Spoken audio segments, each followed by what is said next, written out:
Good morning, Raptor Freaks. Lexiot's here, and it is Monday, and we've had our first preseason game last night in Vancouver against the Sacramento Kings. A very successful debut for Darko Rajakovic's first look as the coach of the Toronto Raptors. Very, very different things happening with the Toronto Raptors from Nick Nurse's departure to our new coach. It's to me, it feels like what he's done with our coaching philosophies from Nick has turned them inside out. And I love it. I'm so here for it. In fact, most of my gripes about Nick Nurse's coaching job last year was made different right away in this very first look by Coach Darko. And I'm very pleased. I'm very pleased. One of my biggest gripes of Nick's was on our defense. We would overrun out everything. We were overcommitting. We were doubling so quickly that when you go into that motion, all the defensive players have to hustle and run around like crazy on the defensive end.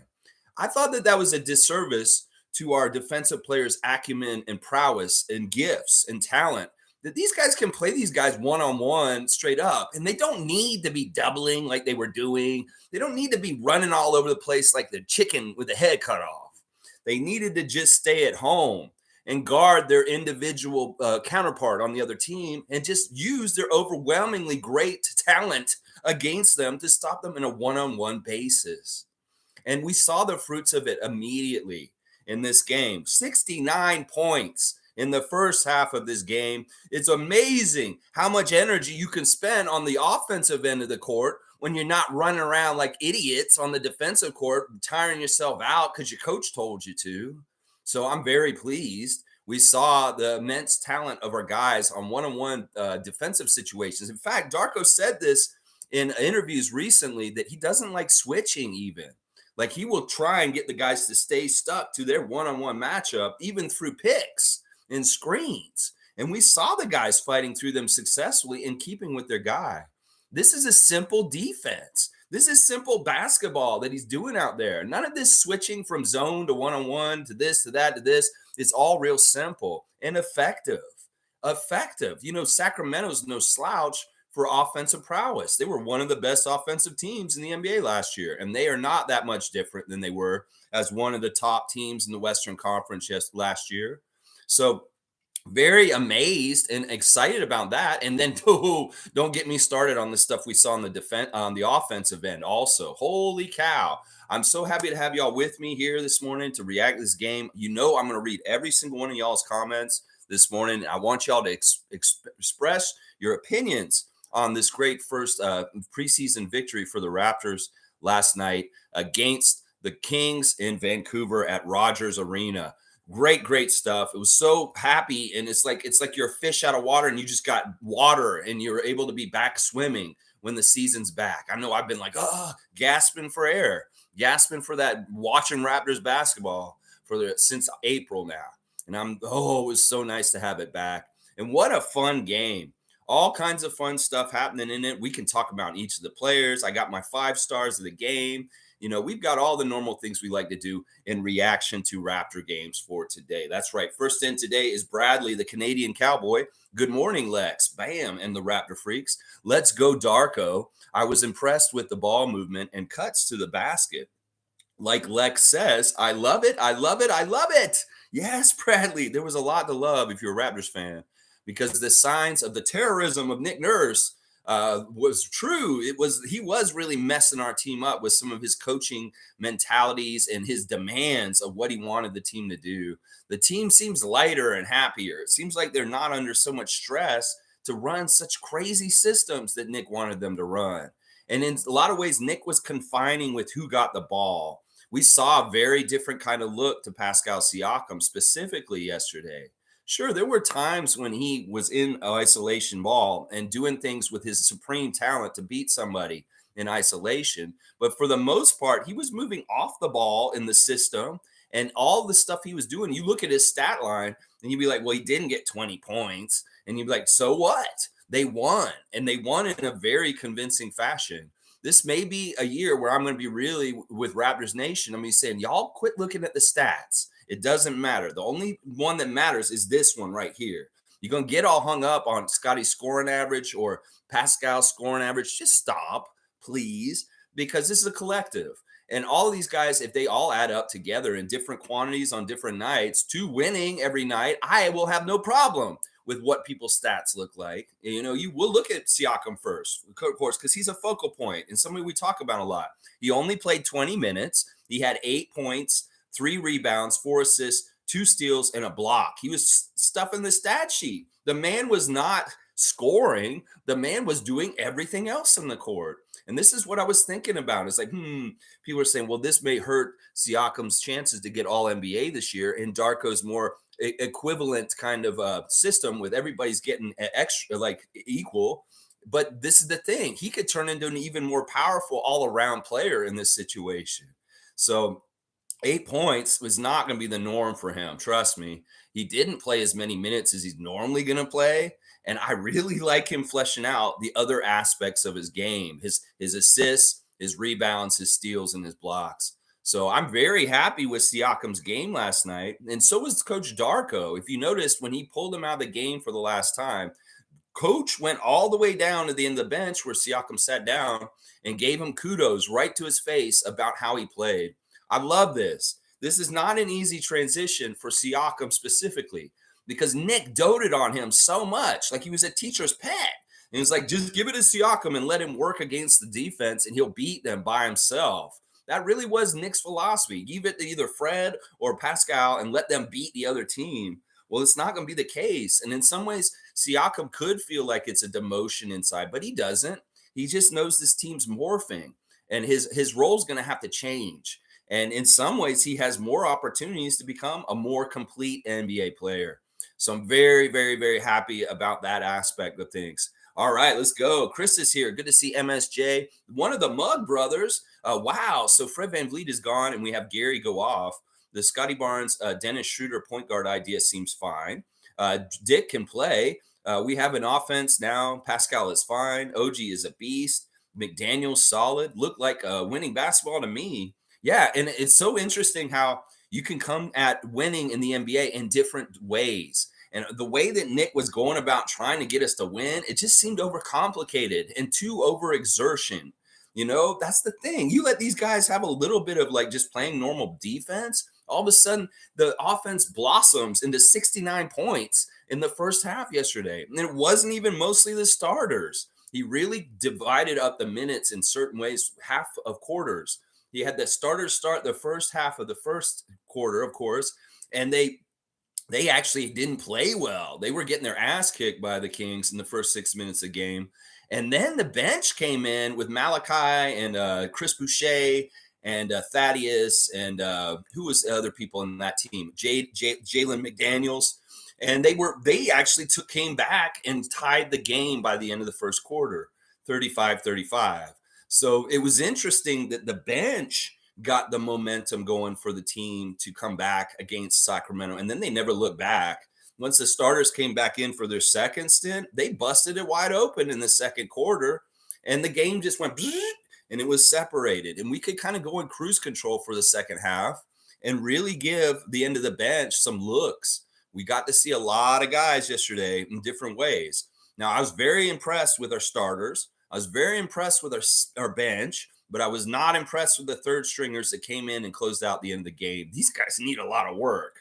I mean, I get it. Marquise Noel, Gradey Dick, these guys just showed up for their first ever NBA kind of game, but they need some work because they really let Sacramento kick their ass in the fourth quarter.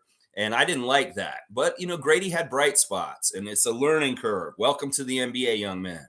This is a whole other level. You saw it when Marquise Noel tried to go up for that layup and he got blocked from out of nowhere. That's what I'm telling you, Marquise. You can't do the same things you did in college at Kansas State in the land of giants. There will be somewhere that will block your shot. Fred had to deal with that all the time. So in some ways, you're going to have to amend that part of your game if you're near the basket. You're really going to have to watch out. I love what you're saying here, MSJ, as far as like Gary did go off. Gary really flourished in this system. He just has to find his spots, and Darko encourages the mid-range. This is refreshing. Oh my gosh, your offense is better all of a sudden because your coach isn't restricting you from taking mid-range shots. It's very, very known public knowledge that Nate Bjorkgren and Nick Nurse hate the mid-range shot. and that only Fred and Pascal were allowed to shoot it when they were coaches here. Everybody can shoot it now because Darko was all about the mid range. I mean, it just makes sense. You need shots near the basket, you need shots in the mid range, and you need shots on the 3-point line. Why wouldn't you use all three levels of scoring? Yeah, and that really hurt us in our offense in recent years. So it's good to see the mid range is open up back for business for all the players on the team to do it. In fact, it's what Darko said after the game is he has a philosophy of getting paint touches, that he wants that ball to get dribbled into the lane and get to touch the paint because that will open things up in amazing ways for them with their shots on the outside with the 3-point line. One of the other things we noticed about the team overwhelmingly yesterday was they got to the line a lot, and that was being aggressive and getting those paint touches once again. You start doing that over and over again, people have to respect you. You're going to go to the paint, and then all of a sudden your 3-point shooting gets better. That was another thing that happened. It's almost like these things are all related. If you do this, you don't play so hard on defense, then you can do more on offense. If you go into the paint and get paint touches, all of a sudden your 3-point field goal percentage goes up because the Raptors field goal percentage at 3 was amazing last night. And it was one of the reasons why they won the game by so much. We shot like almost 50% from 3. And you think about how we've struggled with hitting threes in the last couple of years. Well, why is it all of a sudden we're getting easier open looks and we're making them? Maybe we're not running so ragged on defense. Once again, I'm telling y'all, it's all interconnected. And we saw in a way, Darko is a really smart coach that understands fundamentals of basketball and what makes you win. And in some ways, it's like this is a style and a flavor that this Raptors team can win this way without doing all the crazy shit that they did for Nick. I'm all for it. It's more entertaining and fun to watch. I mean, how fun was that game to watch last night for you Raptors fans? It was very fun. That's right. Very, very fun. So you're okay with the way that they did the point guards last night, Chris? That's the 1 through 4 ball up the court thing. It's whoever gets that rebound, look up. We saw Gary bringing it up. We saw OG bringing it up. We saw Dennis and Scottie bringing it up. Yeah, I think that Dennis was fantastic last night. Let's look at Dennis specifically right now. Dennis Schröder was only 6 points. He was 1 of 3 from the field. He had 3 of 4 from the free throw line. He hit one 3 at the beginning of the game. It looked real nice. It was from a Pascal drive into the lane and kick out to him. He found Dennis. That's a really good sign. We may see that a lot more this year where Siakam is drawing and collapsing the defense, and all of a sudden he's throwing out to Dennis on the outside, and he's bombing a 3. That was really good. But he was like Siakam as he was stuffing the stat sheet. Schröder was 6 points, 5 rebounds, 5 assists, and a steal. That's really good. Now, one of the problems that happened with a couple of our guys last night was foul trouble. We saw Jakob and Dennis get a lot of fouls quick, and they had to get yanked in weird ways. Now, some of it maybe Dennis is getting used to playing with the Raptors and new coach Darko in this way. And then the stuff with Jakob was really about freedom of motion stuff. Now, this is something that Jakob's going to have to realize. The NBA has changed some of the rules about setting picks, and you cannot be like setting your arm with your legs sticking out. And this is the funny thing in the officials' video for teaching this to everybody. They use Jakob in the video saying this is wrong. So Jakob, you're specifically targeted in this freedom of motion new calls that they're going to be calling. It's basically the idea is if you set that pick with too much of your legs sticking out beyond your shoulder, you're being called for impeding their ability to have freedom of motion to go around you. So it's like you're tripping someone. So Jakob can't go stick his leg out to the side anymore. He will get an offensive call, a foul every time now. So this is a big deal. Just like they made the flopping rule for Joel Embiid. Well, they've made this rule kind of in a way for Jakob Poeltl. So Jakob's going to have to make this adjustment. I don't know how much he's aware of this new rule, and he found out last night.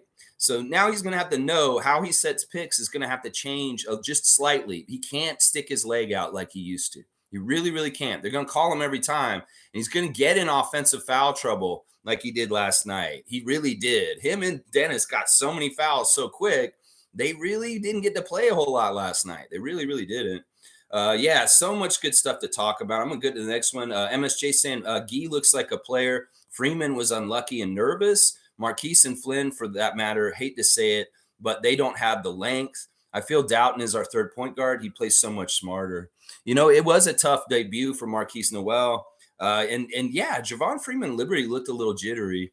I was not happy with Malachi last night. I thought, man, this is Malachi's time. He really gets a chance to grab that brass ring and go above and beyond. But it felt like Malachi is the same old Malachi. You see him get such a beautiful open corner three and he misses it.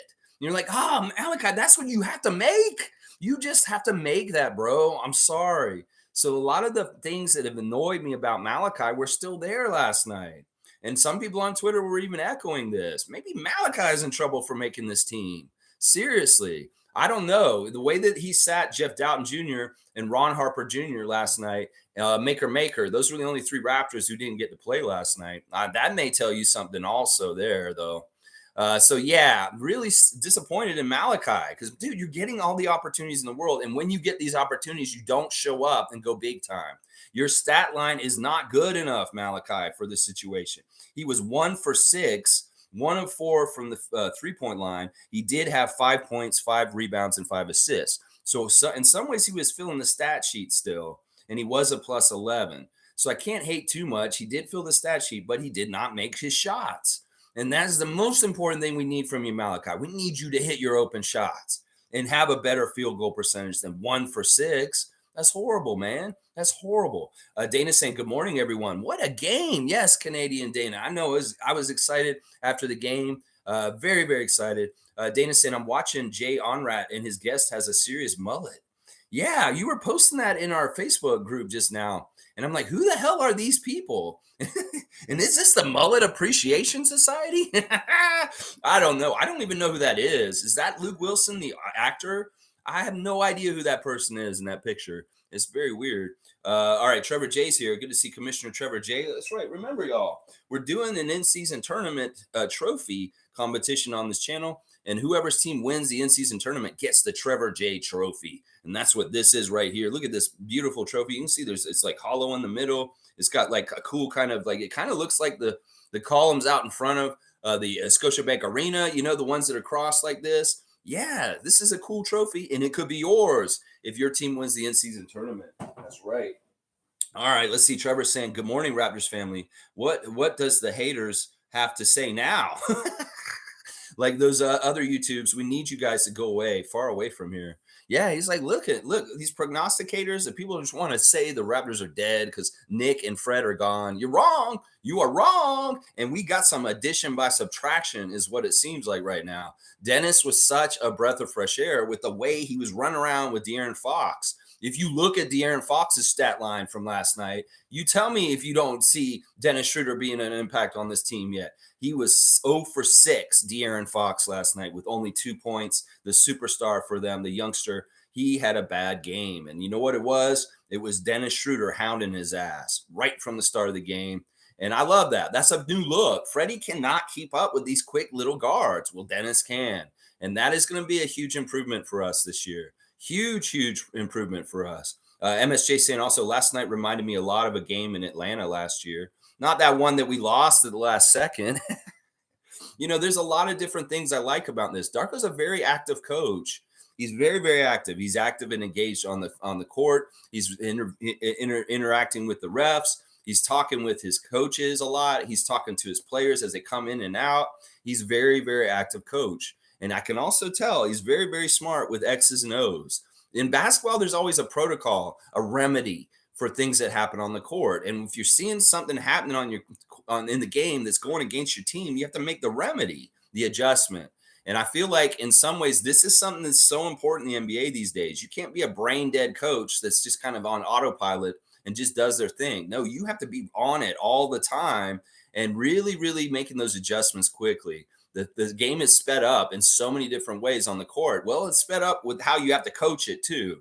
And I love that. In some ways, I feel really good about Masai and Bobby's choice of hiring Rajaković because he seems like one of these tacticians. He really is like the new flavor of coach that's got new ideas that people may not know yet.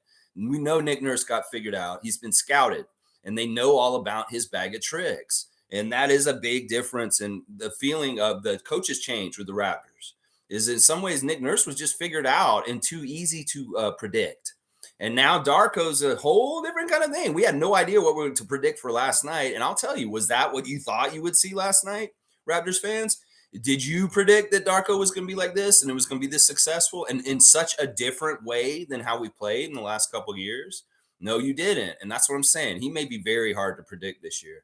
Very, very hard to predict. Nameless is saying, get the F out of here, Sacramento. Tell your friends. Yeah, forget about lighting the beam. Let's light the Trevor J light that he sent me. Look at this beautiful red. It's red lit. You can't really see it because it's light outside. But yeah, this beautiful basketball victory 24, Marquise Noel shooting the shot. Beautiful, beautiful thing. Let's light that instead of the beam. Nameless is saying also, we leave survivors because dead men tell no tales. Yeah, I like that whole thing in movies. Although in this time and age right now, with stuff that's going on this weekend, Nameless, can we just not talk about survivors and any of this kind of dark stuff? And I'm telling you right now, I don't want to go anywhere near that subject today. Seriously, it's so all over everywhere right now. And it's annoying to me. I hate war, and I hate especially war that's just senseless and stupid. And that's what's going on right now. It's just senseless, stupid war. Tom Duke's saying, how do you like me now, ESPN? That's right, ESPN rankings. Kevin Pelton. Maybe you might have to up us a couple ticks now. Yeah, what do you think? What do you think? You know, this in some ways, this was shaky. This may be some of the worst that we may see with this system. They could get better and better with it. Honestly, there were a lot of ways they could improve how they played yesterday. There were a lot of turnovers. A lot of turnovers. 29 turnovers yesterday with 30 assists. That's not the best team assist to turnover ratio, 30 to 29. They could fix that a lot and it would get even better. In some ways, Sacramento was kind of in their doldrums of the first preseason game and not totally fully themselves. I get that. But in some ways, you know, this was a really good first step. And in some ways, we needed to see them be successful just for PR sake, as far as we're making a transition to a new era. And we want people to buy in and think the coach is good. So the next game will be against an Australian team next Sunday. And I'm going to that game, and I want y'all to come with me. Meet me at the Star Columns at the Scotiabank Arena at 4:20 next Sunday afternoon. If you want to go to a game with the Raptorsfreak, I'll be there. We'll go to the box office. We'll get a bunch of tickets all together, and we'll go in there and sit together and watch the Raptors play the NBL's Cairns Taipans, the number two or number 3 team in the Australian League in the last year. So that'll be fun, and that'll be a fun event that y'all can come and hang out with me at. So remember, next Sunday, 4:20 at the Star Columns, and don't buy any tickets. Come there with no tickets, and we will get in there. I promise y'all. I'll get us in there. It's going to be so easy to get in there. Nobody's going to want to go to that game. A lot of people are going to forget that game's happening, and it'll be easy. Trust me. So if you want to come down there and meet me. Yeah. Cowboy saying the Kings dropped right into Darko in the Raptors skillet. Fried them up real good. Fry daddy. Woo, woo. Flip it. Yeah, light that beam. No, you're not lighting that beam. No, they're not. Nameless is laughing. Nameless is saying 35 wins, my anus. Whoa, we don't need to be talking about your anus this morning, Nameless. Are you anusless? Namelessless? Namelessless, aimlessless? I don't know. Noose in French? What? A noose. How is your anus? Oh, man, we don't need to be going here. We don't need to be going here, Nameless. Oh, my gosh. All right, Trevor J saying, that was a kick ass. That's what it looks like when you apply pressure. Teams crumble like a cookie. Wow. Commissioner J, I love that. Yeah, that was kick ass. I really did enjoy that game. Gradey looked really good in his debut coming out there. He got a double dribble. And Scottie was talking about it after the game in the press conference. He was talking about Scottie talking about Gradey's debut. The fans really like Gradey. Holy crap. The way they were chanting, we want Gradey, we want Gradey. Were they saying we want Gradey or were they saying we want Dick? I don't know. They may have been saying either one. But Gradey came out and he did not disappoint. He came out firing. The first play he did was a double dribble, which was too bad. But he immediately went and he made an even tougher shot right after that. That's a beautiful, glorious shot. The way he shot that with the defender so extended over him, and he still found that height and reach over him. And the thing that the players loved on the bench is that was a veteran shot. So it's like Gradey's first ever NBA preseason shot. is like a really hard veteran fadeaway shot with the defender right in his face. That's beautiful. And in fact, the bench reacted that way because that is a hard play to do. And they were like, "Whoa, did you see what he did?" In fact, Dennis, it's funny, the interaction between the players on Instagram right now is hilarious. Dennis put Grady's shot on blast on his Instagram, and then Gradey went and reposted Dennis posting him, and they're going back and forth about it. I love it. There's a lot of that going on. There was a little bit of that going on Instagram between Mogi and Chris Boucher, also from some of the stuff that happened in the game last night. Man, there's so much cool stuff happening. Gradey looked unbelievable. Yeah, bro, we beat the brakes off them without even trying. It was no mercy at all at a certain point. I was right in the preview yesterday. We just have overwhelmingly better talent. And even if we're not playing exactly correctly, our overwhelming talent can still beat teams. And if we don't have to go all crazy on defense like we did with Nick. We really, really don't. It's amazing. All right, let me do my 5 stars of the game real quick. Of course, my number 1 star for the game is Gary Trent Jr. He was absolutely electric. Who cares if he's starting or not? Some of Raptors Twitter is already saying he needs to start. Why isn't he starting over Dennis? Shut the fuck up. Y'all don't understand basketball. It doesn't matter who starts. Once again, geez Louise. People have said Manu Ginobili didn't start, and is he any less great or a Hall of Famer? No. In fact, Alvin was saying this in the broadcast, and I love what he was saying. Gary Trent Jr. could be like Lou Williams. Gary Trent Jr. could be like Jamal Crawford. And he could be a 6th man of the year. He could be this dude. In some ways, he fits this role so good. And in some ways, we need quality shooters and scorers off the bench. We can't have our absolute top 5 players start every game. In some ways, if Gary is like our 3rd best player and he's coming off the bench, this is a boon. Did he suffer for this? No, he's a leading scorer. Did he suffer for minutes because he didn't start? No, he had the most minutes on the team. So it's like, get over yourselves with the whole idea of starting or not starting. Who gives a fuck? The only people who care about starting and not starting are young fans that are idiots that don't understand basketball. So Gary Trent Jr. is perfect as our 6th man. It just seems like it. And some of y'all, listen, I don't think Jordan Bolton's upset about it. No, he saw his Relly feasting last night, and he's all about just seeing his Relly succeed. And I told him, I wrote Jordan on Twitter last night. I said, I got him on Yahoo Fantasy this year, and I'm ready to clean up because I've got Gary on my team. And he did a little salute to me, like, good job. You know what I'm saying? So listen, if Jordan Bolton is not going to be upset about Gary Trent Jr. starting or not, y'all shouldn't be either. Seriously, y'all shouldn't be either, because this dude got to play and he filled it up. 22 points on 7 of 12 shooting. That's fantastic shooting for Gary. Very, very consistent. He mixed it up. He had 3 of 6 from 3, and then 6 of the shots were mid-range or layups.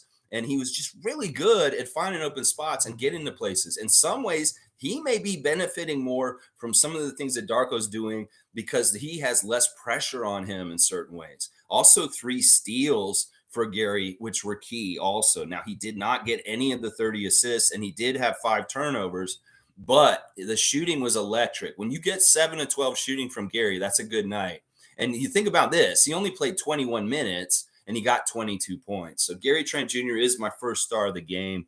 My second star of the game is the debuting Raptor. Jalen McDaniels came out like he'd been playing with the team for forever, and he looked fantastic. Did y'all see where he was moving around and getting all over the place, his length? Did you see him hit some threes? He's a really good player, and I'm excited to see his career with the Raptors and how much he can help us win, because he was really good. He fit in really well. He didn't seem like it was his first game. 4 of 5 shooting, 1 of 2 from 3. He had 3 offensive rebounds, which is something I really, really like. That means he's given a second chance, and he's crashing the boards. 11 points in 16 minutes, a +7. So I got to give Jalen some real credit for being super, super good in this. I want to talk about Scottie real quick. Scottie had a really good game also, but everybody would be like, well, you know, it was this and this, but no, he was a +20, which is the highest plus minus on our team. 5 for 9 from the field, 5 of 7 at the free throw line. He did miss both his 3-point attempts, 7 rebounds, 4 assists. He did have 3 turnovers, but 15 points. But the thing we liked about Scott was he showed that dominance early. Did you guys see him do Kawhi stuff right away? He had those 2 baskets, and in the beginning of the first quarter, that were kind of carrying us when we were having a hard time getting our offense started and Sacramento was kind of killing us. Well, who was going in there and making sure we were getting points? It was Scottie backing them down in the low post and making two really nice shots. I love this one play he did in the second half where he came up underneath the basket and then he butt his butt and backed them up and then just put it in, and he got an and one off of that. Scottie was showing the dominance in ways that I know he's going to do this. And the two ways, the ways with the low post bullying like Kawhi Leonard would do, and then the court vision. We saw him try unsuccessfully to do a thread the needle full court pass, bounce pass that got messed up. But you know what? I don't have a problem with him doing that because he's going to make those more often than not. And then we saw the beautiful sharing in transition. We pushed the pace, and these guys were passing it back and forth. We saw Chris doing some amazing finishes off of Scottie just dumping it to him all of a sudden near the basket when the defense would collapse on him. This is all stuff I was crying out for last year that the Toronto Raptors just did not do. And we see it right away, immediately, the first time Darko's coaching our team.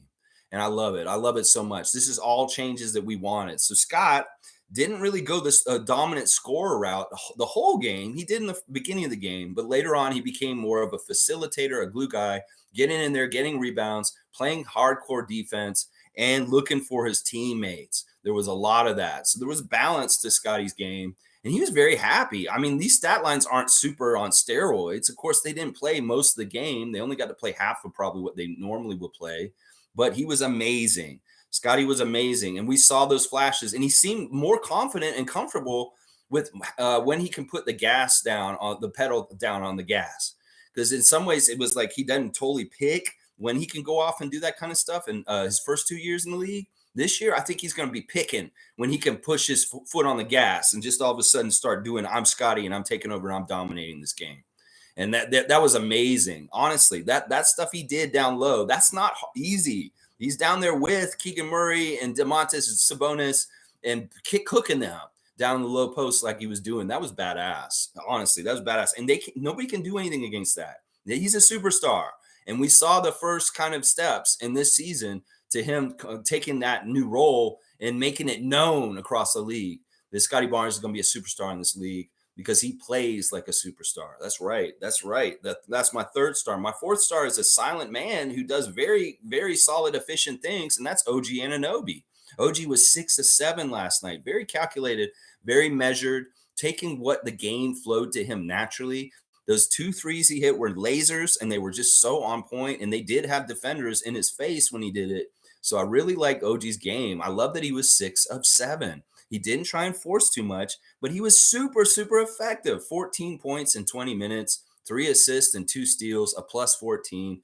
Yeah, OG on the down low was really, really good. It wasn't too flashy. He hit a couple threes that were important. And then, of course, he's doing his defensive stuff, as always. And then, his shooting percentage, 6 of 7, you can't get much better than that. Well, 7 of 7, I guess. But yeah, I'm really happy to see high percentage shooting from Gary and OG in this new offense that Darko's given us. That's really good sign. That means there's more space happening, and these guys are getting cleaner looks and better high percentage shots they're taking instead of taking crazy ass wild shots to try and beat the shot clock. There were a couple times where it seemed like we needed to bail ourselves out because the shot clock was running down and we just needed to hurl it up there. But there weren't as many. In some ways, that's going to get worked out. There's so much we could do better. And we really won in a dominant way. It's absolutely crazy in some ways. My 5th star of the game is Chris Boucher off the bench, 5 of 7 in 21 minutes. He hit a 3. He had 6 rebounds, a block. He was a plus 16 with 11 points. Chris was absolutely fantastic. In some ways, he's the one I'm most worried about in the shuffle of things with the new coach. Is Darko going to value him? And is he going to get minutes? Well, it looks like if he plays like he did last night, yeah, he's going to get minutes this year because he was invaluable. Once again, he's doing that Dennis Rodman, getting on the board rebound stuff. It's like we missed a shot, but I was like, oh, Chris is there. He's going to get it, and he's going to put it back in. And sure enough, he does. In some ways, Chris is our best finisher near the basket. It doesn't matter if defenders are all over him. He will do some weird, like crazy curving of his long, skinny body, and he'll get around and he'll get that ball to go through the net. And that's a great thing, especially with guys like Scott around there looking for people in the last second in his trouble. Well, Chris is somebody, even if you kind of get it to him in a weird way, he will figure out a way to get it to go in the hoop. And I love that about him. His rebounding, and then even that 3-point shot he shot was a much better looking 3-pointer than his shots in his career. I think he's changing his fundamentals on his shot finally, and no more of this crazy spin that he puts on it. Holy crap. So there's my 5 stars of the game. And, I could honorable mention some other guys that played also. But really, to me, the guys that stood out, Gary, Jalen McDaniels, Scottie Barnes, OG Anunoby, and Chris Boucher. Those were my 5 stars of the game. They were awesome. All 5 of those guys. They did really good contributions in different ways. Yeah, it was awesome. Yeah, Gradey looked unbelievable. See, Gradey, if he had shot a little better and got a little bit more minutes, I may have put him on those 5 stars. 14 minutes. 2 of 6 for Gradey. He was 1 of 4 from 3 rebounds, 1 assist, 2 steals. A -10 because that end of the bench unit was really bad on defense. Really, really bad on defense. So Gradey only got 5 points, but he hit 2 shots. He hit his first ever 3, was a very beautiful 3 from the corner, and then he hit that fadeaway shot we were talking about earlier. Dana's saying, I see Nick Nurse played Tyrese Maxey for 32 minutes with 10 minutes left. Nick Nurse is going to break Tyrese and Embiid. They were winning most of that game, and the Celtics looked really bad, like specifically Jason Tatum. And then, I guess by the end of the game, the Celtics got their shit figured out, and they ended up beating the Philadelphia 76ers and Nick Nurse. I didn't watch any highlights. I saw that Jaylen Brown wore his shorts on backwards, and Porzingis had some moves. Like some people were cutting up on Nick on Twitter for you can't play this defense if you don't have OG Anunoby, bro. That's what they were saying on Twitter last night. It's like, Nick, you can't do what you did with the Raptors with the Sixers because you don't have an OG Anunoby, bro. I'm sorry, man. You just can't. It's just how it is, man. Trevor J saying Sacramento's players like 20 people and still get their ass kicked. Man, they played like their whole team. They definitely did. Like on their box score. Let's go look at the Sacramento team for a second. DeMattis and De'Aaron were not a big deal. Look at this, 2 for 12 together. They were 2 of 12 from the field as a duo. They're supposed to be their top dogs. Sabonis was pretty good with the rebounds, and he had 6 assists. I'll give him credit for that. But he wasn't really dominating, that's for sure. Scottie was definitely dominating. So if I had to declare a winner from the octagon in the marquee main event matchup, it's definitely Scottie with a tap out, something like that. He got him in an armbar on the ground, and he twisted it a one way in a UFC style. And DeMattis had to say, Uncle, I give. And boom, they were done. Technical win is what happened. Yeah. So, De'Aaron and DeMattis were not the best players for the Kings. In fact, they were pretty bad. Harrison Barnes was a tough player. He was messing us up a little bit. Keegan Murray looked very good right at the beginning of the game, but faded away over time. Kevin Huerter didn't do a whole lot either. He was pretty bad. And then off their bench, the guy, the EuroLeague MVP y'all were talking about, he came in and he did something. Yeah, 11 minutes, he got 12 points, 4 of 7 shooting. And a lot of people in Kings Nation are calling out that he should be a starter on their team right now already. They saw him once. And the Kings Nation's already saying this EuroLeague MVP, who's 28 and he's a rookie, should be starting for them now. So, yeah, they really liked him. Trey Lyles was annoying at times, Canadian Trey Lyles, and also Canadian Chris Duarte. Very physical out there and kind of being a punk, honestly. I was watching you, Duarte, and you were kind of playing dirty, especially on the fast break stuff. I don't like seeing guys trying to undercut like Gary Trent Jr. or OG when they're trying to make dunks or layups. That there was a little bit of Bush League shit that like Rico Hines would probably come at these people and say, well, you can't do this kind of shit. You're going to hurt somebody and they're going to mess up their career.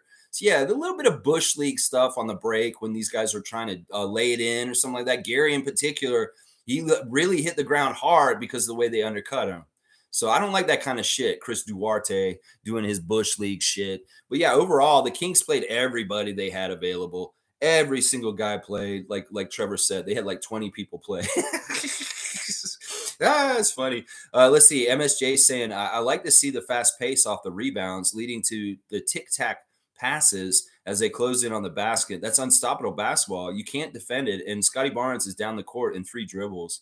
The aggressiveness of Scottie was reminiscent of Giannis.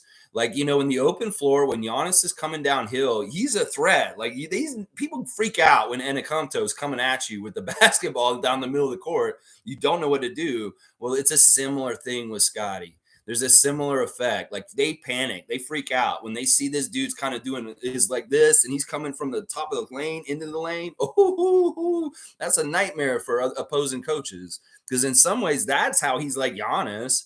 Is in the open court with the basketball. He's so scary. He's so scary. And we saw what he did. Like, he's crazy. Like, he'll go in there and he'll take the contact, and it's not enough to stop him. He'll go right through the contact and just throw it down on their heads. Like, it's crazy. Like, he's that aggressive. And we saw McGee do that kind of dunk later. Scott was like, respect. You're doing what I like to do. You went in there, took the contact, and threw it on their heads. Well, this is what we're going to get used to. Scott loves doing that, and he has the size, speed, and strength to do that a lot in this league. That's what I'm saying. He's a specimen. I saw him, and I was like, dude, this guy's going to be able to do anything on the court when he comes in here. This is the right pick, Masai and Bobby, at number 4 in the draft after the Tampa year. Yeah, Jalen Suggs who? Jalen Suggs who? You're going to see this man come down the court and do Kawhi or Giannis-like things this year. You saw it last night. How can you deny that the effect of Scottie Barnes in the open court with the basketball is like a Giannis, like, oh shit, look out, here comes Giannis downhill kind of shit.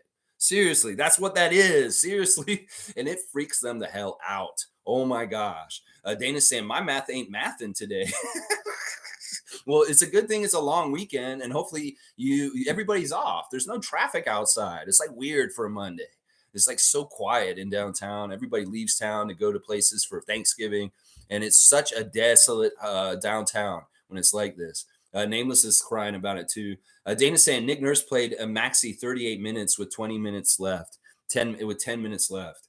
You know, that's funny because, like, we know he's going to overplay these guys. Sixers Nation, y'all, he's lying to y'all right now. I'm going to tell y'all.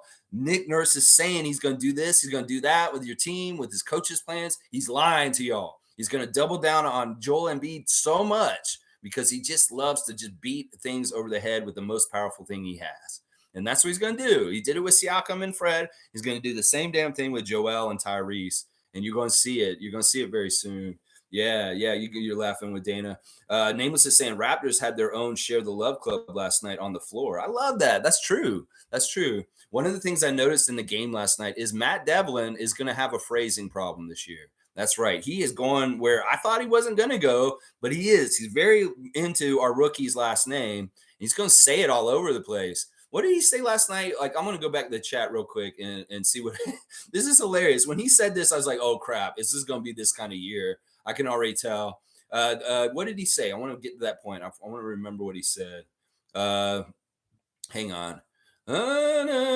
He said at one point okay, where is it? Wait, I want to find it. Okay, high degree of difficulty for Dick. He said that at one point, and that was about that shot he made, the first shot. He said, it was a high degree of difficulty for Dick. And I'm like, phrasing, Matt Devlin, phrasing, there's going to be an issue with our rookie's name. And there's going to be some comedy this year, especially when they get Jack in there with him. Oh, my gosh. Just think about this. The Ron Jeremy moment from a couple years ago and the giddy schoolgirl laughing of Matt Devlin. You don't think at some point Matt Devlin's going to say something with our rookie's name and it's going to be absolutely silly and they're going to be laughing like little kids, immature little kids about it? Yeah, that's going to happen this year because it's like Matt's already using the Dick name more than the Gradey name. And that's going to be phrasing issues. You guys watch Archer. You watch that show, that cartoon. Yeah, there's going to be some Archer comedy on the Raptors broadcast this year because Matt Devlin does not mind saying our rookie's last name. So, yeah, get ready for the fun with that. Is this a Ron Jeremy? No, Ron Burgundy. Jack, you what? It's the extra entertainment value. I'm telling you, y'all. Dana's saying, oh my God, I'm not commenting anymore. She can't get her math right. Oh my gosh. Nameless is saying, I've never seen so many extra passes. Few end up in the bleachers, though. Yeah, well, they're still got to figure each other out, but the connectivity was way, way better. The love and the passing, the assist numbers, This is all the kind of things we needed as Raptors Nation to wipe the memory of our last coach out and say, wow, the future is bright. And there's a lot of promise in this kind of stuff. It's really cool to see the coaching style of Darko. It's cool to see Jordi Fernandez at the game last night, the coach of Team Canada, the bronze medal winning coach of Team Canada, get his shine in Vancouver from the Canadian crowd for his accomplishment at the FIBA World Cup. Fantastic stuff. And it's fun. You see Jordi over there with Mike Brown, and you're like, man, Jordi's so good. And I'm like, damn, I wish he was on our side. And in some ways, I wonder if Jordi has something against the Raptors a little bit because he didn't end up getting our job. I'm sure he's very happy about getting Team Canada and the success that they had. But it was really kind of cool. Jordi is a really good coach too, and I have immense respect for him. I really, really do. I really, really, really do. Let's see. Nameless is saying, guys always have to be expecting a pass this year because you never know where or when it's coming from. Heads up, baby. Heads up. Yeah, heads up and hands up. Yeah, that's true. And Dennis is like that too. Scottie with his crazy up the court kind of passes. Yeah, they got to be ready. And, if you're not in connection with your teammates, you might get yanked. You might get yanked. I really like Darko's rotations. I thought that he was really balancing things. He said he's going to go 10 deep. First of all, that's music to my ears. I've always thought that it's folly to do a 7 or 8 man rotation, especially during the regular season. You could get away with in the playoffs. I get it. You want to have that high quality and you really want your best players in your really tough games at the end of the year. But whole season, like running an 8 man rotation was stupid to me. And it used to piss me off how Nick was choking out the bench development by demanding a 7 or 8 man rotation sometimes. I'm like, what the fuck, Nick? Well, Darko very much feeding the bench and giving very valuable minutes in ways that it doesn't hurt the team because we got a lead and we're kicking ass. And these guys can actually come out there and get their first taste, like Gradey and Marquise, getting out there and getting their first taste of the NBA in a safe environment where the Raptors are winning and we're going to win anyway. That's all cultivated by playing more guys. And thank you, Darko, for going 10 deep. Very, very interesting, the order of how he brought those guys in and when they were coming in and out. Very cool substituting with Pascal and Scottie in particular. Really, really smart combinations. We didn't see any of this bullshit where it's a whole bench unit and not a single starter out there. It would be something like Pascal with 4 bench guys or Scottie with 4 bench guys. And that's way more better balance than what Nick was doing the last couple of years, putting a whole bench unit out there. I'm like, they were just suck. You guys remember when the bench unit come out and we're like, oh, crap. And like all of a sudden we'd lose a lead or all of a sudden a lead would get bigger against us. I love that he's like, and you saw it with the better effort all around by the guys. Did we see anybody get overly tired last night? No. That's the thing. Even though it's the first game back, I get it. They're not supposed to be tired of you now. But still, that's what I'm saying. I love his philosophy. He said it's an 82-game season. It's a long season, and I want to keep our guys fresh. I'm going to have to play substitutes. I'm going to have to use my bench. And in some ways, that's anti what Nick Nurse was doing. I'm all for it. I'm all for it. That's right. I love it. I love it. I love it. MSJ saying Dick shooting like a player, 2 right to left, pull-ups across the elbows, and he made them look easy. Pure shooter. Can't think of another Raptor since Del Curry. DeRozan never made that shot. He makes it now, but he had to work on it. DeRozan can make that shot that Grady made, his first shot in the preseason game. Of course he can. DeRozan can do that. He is a very good shooter. And once again, you know what? There's another thing about Grady in the game last night that I really like. He's a Johnny on the spot kind of guy. In some ways he doesn't give up on plays and he's always thinking about where he should be running to. And he happens upon a lot of loose balls and rebounds because of that. And that is another aspect of his game that I really, really like is that he's not a lazy player and he's making things happen other than just the shooting. There were a couple times where the ball would get deflected and it's just flying all around in the air and stuff. And people like Grady or Thad would go and collect it and make sure we got it for our possession. So that's really important kind of thing. The hustle and the awareness of Grady is absolutely very good also. There's a lot of hidden things about him. You look at him, you say, oh, he's just a 3-point shooter. There's a lot of hidden things about him. And, he said something in his interview the other day that kind of caught my eye and made me think about something that absolutely is true. He's 19 years old. He's 6'7", 6'8". And much like our friend Scott, he's still got to grow a bit.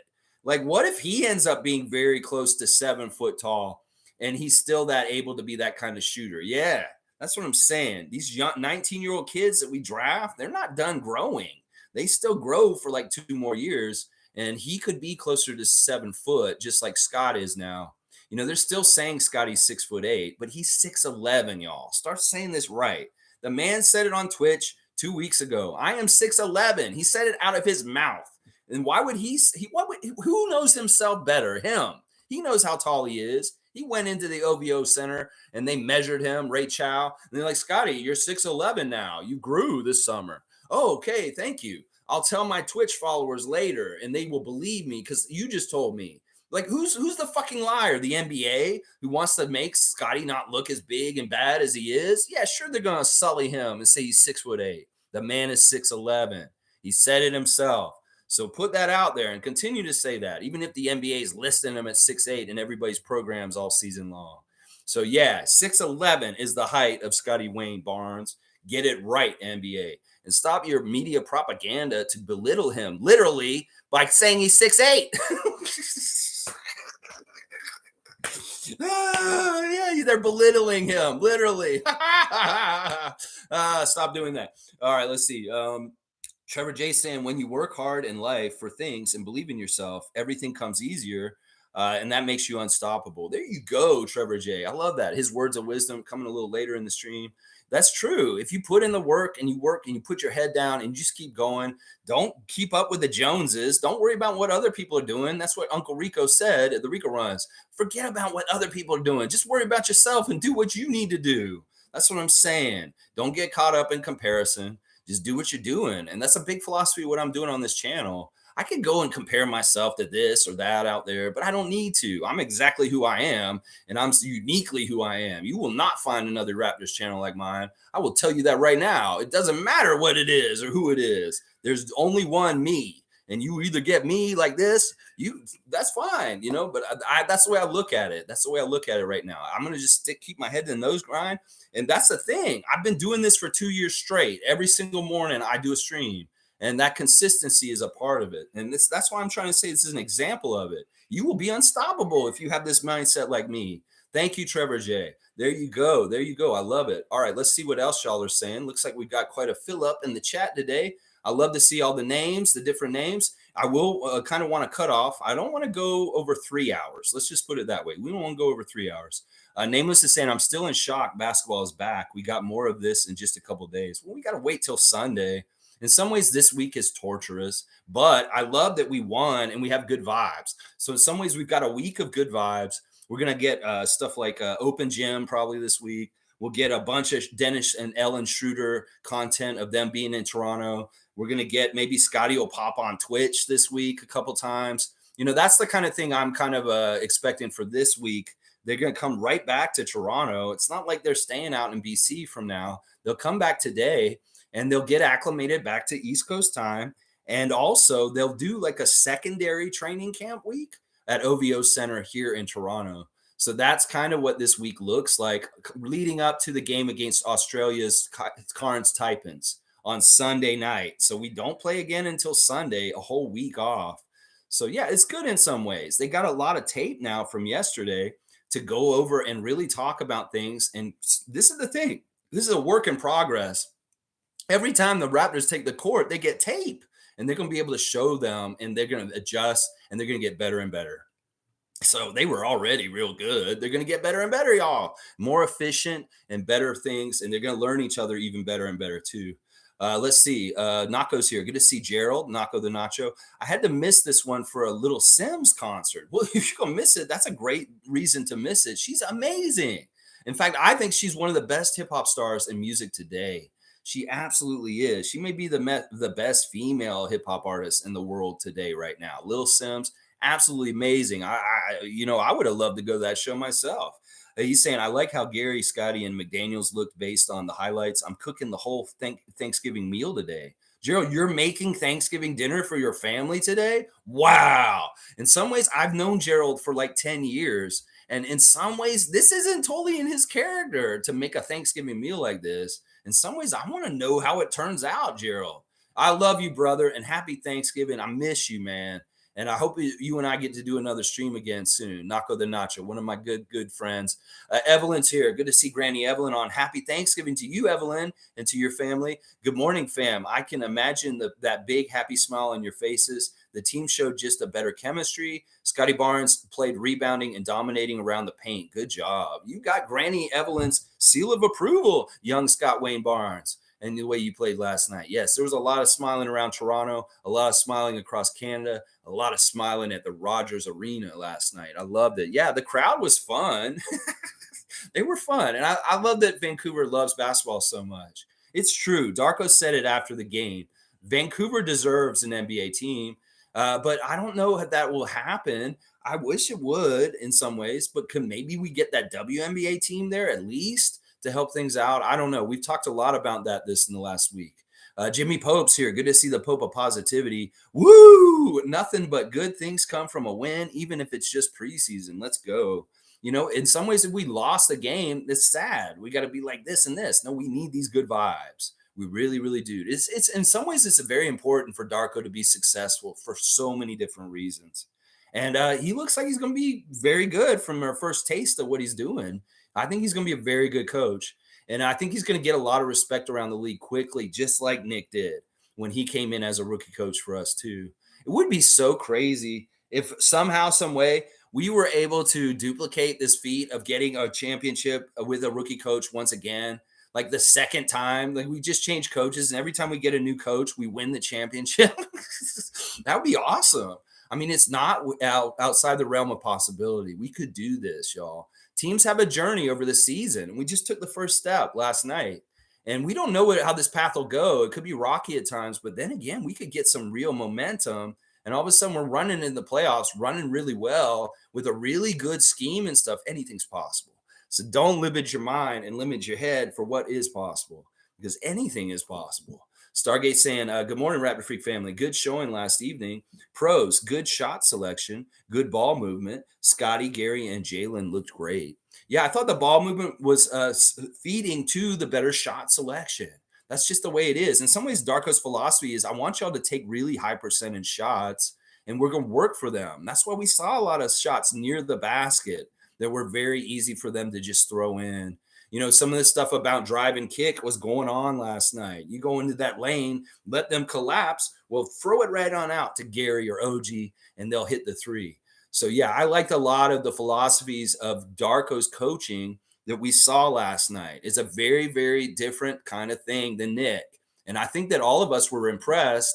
And I think also we felt like, wow, this is exciting. Some people were saying on Twitter last night, we saw more sets run with the Raptors offense in the first half of the game last night over the whole entire year of last year with Nick.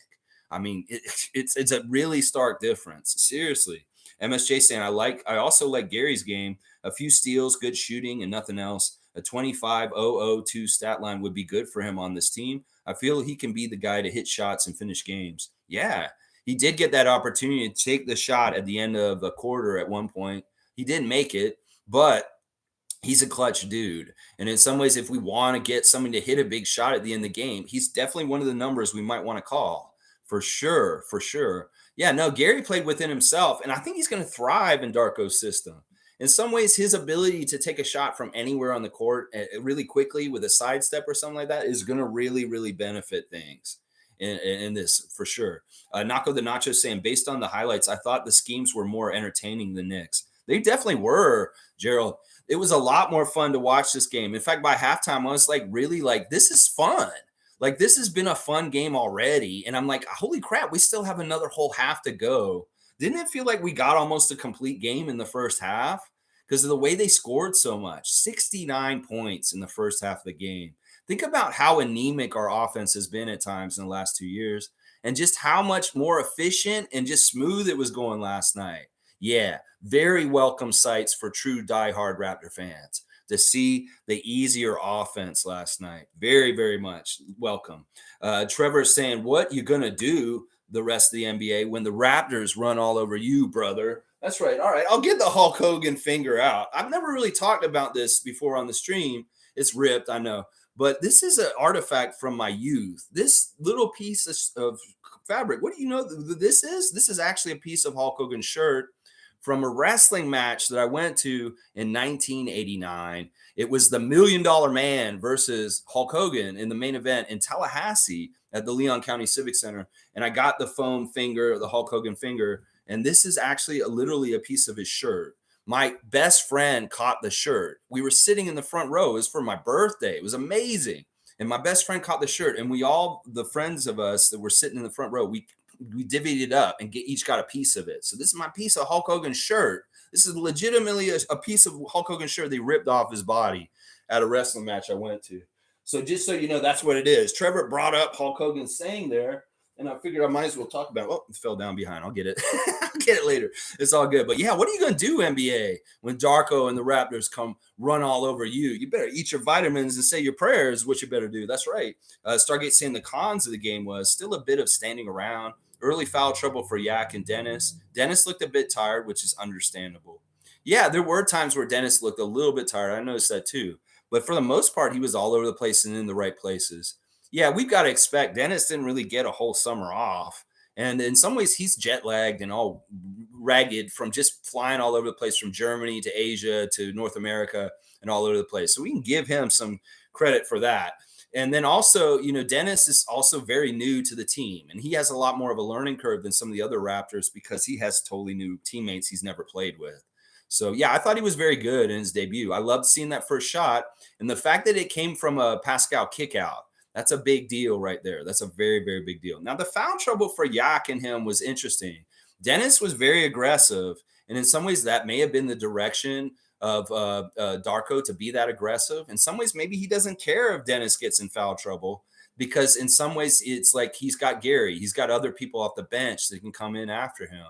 He may not be as important to protect as, say, like a Scottie Barnes or a Pascal Siakam from foul trouble. But we'll see. We'll see if there's going to be amendment of how aggressive Dennis is with engaging with who he's defending. And then the Jakob stuff is really going to have to be cleared up by the freedom of movement stuff I was talking about earlier. He was getting offensive fouls from picks. And this really is this new thing they're going to key on. And he'll figure it out. They're going to talk to him. And it just may be that he has to set picks in a very specific, certain way. So, yeah, Jakob did not have a very good game last night. In some ways, we saw the flashes of him being the hub and it working. I think that it will work really well. It's just in some ways, it was clunky. It wasn't natural. And he didn't seem totally comfortable in what he was doing in his actions last night. But it didn't matter. We still won. And in some ways, he's going to have a learning curve that we're going to have to adjust and get more used to with him. He's going to have to learn and adjust to be more having the ball in his hands. So I think it's going to be awesome. He did a lot of this for the Spurs last year. So it's not like this is totally foreign to him or new. He has been this hub guy before on the Spurs with Popovich. So let's see. Evelyn's saying Barnes, Gary, OG, Poeltl, and Schröder are my 5 stars. Yeah, the starters. I like that starting lineup. And honestly, Dennis should be the starter. It just makes sense. I'm telling y'all, anybody who's like, oh, Gary needs to start because of this game yesterday. No, that's exactly the opposite. He's proven that he can be our main bench 6-man who's going to kick ass and come off the bench. It doesn't matter if he starts or not. Is he going to close the game? Is he going to hit huge clutch shots at the end of the game? That's what I care about because he'll probably play at the end of the game instead of Poeltl or Dennis in some cases. So, don't get hung up on who's starting or not starting, Raptors Nation, please. Please. Fiercely saying, good morning, family. Happy and beautiful Thanksgiving Monday. What a game. It was day and night from last year and will only get better once they're accustomed to Darko's guidance. Yeah, if this is the ground floor and we had a lot of mistakes and it wasn't exactly polished, there is a lot of room to improve. We're going to be very good. We're going to be very, very good. I'm excited about it. We have a very talented team, a very good defensive team, a very good athletic team. And if the team's motivated, like I'm saying, in some ways we saw new motivation from the team in off-ball situations. Like when loose ball situations were happening, who was trying to get to the ball quicker? The Raptors. Who was trying to get the rebounds quicker? The Raptors. So there was a lot of us beating them in 50-50 situations because we wanted it more. And in some ways, that's sometimes a symptom of, we're not running ragged on defense under Nick. And then also, they're doing it for their coach. Like they really want to kick ass and put out a lot of energy and win for their coach. Because that's the thing. That's the thing. Darko will motivate you and really get you going because he's like it's one for the Gipper kind of pep talks. He's like, I want you guys to do this and do this. I'm like, man, I love Darko. I'll do whatever he says. I want him to be badass, and I'm going to go do it.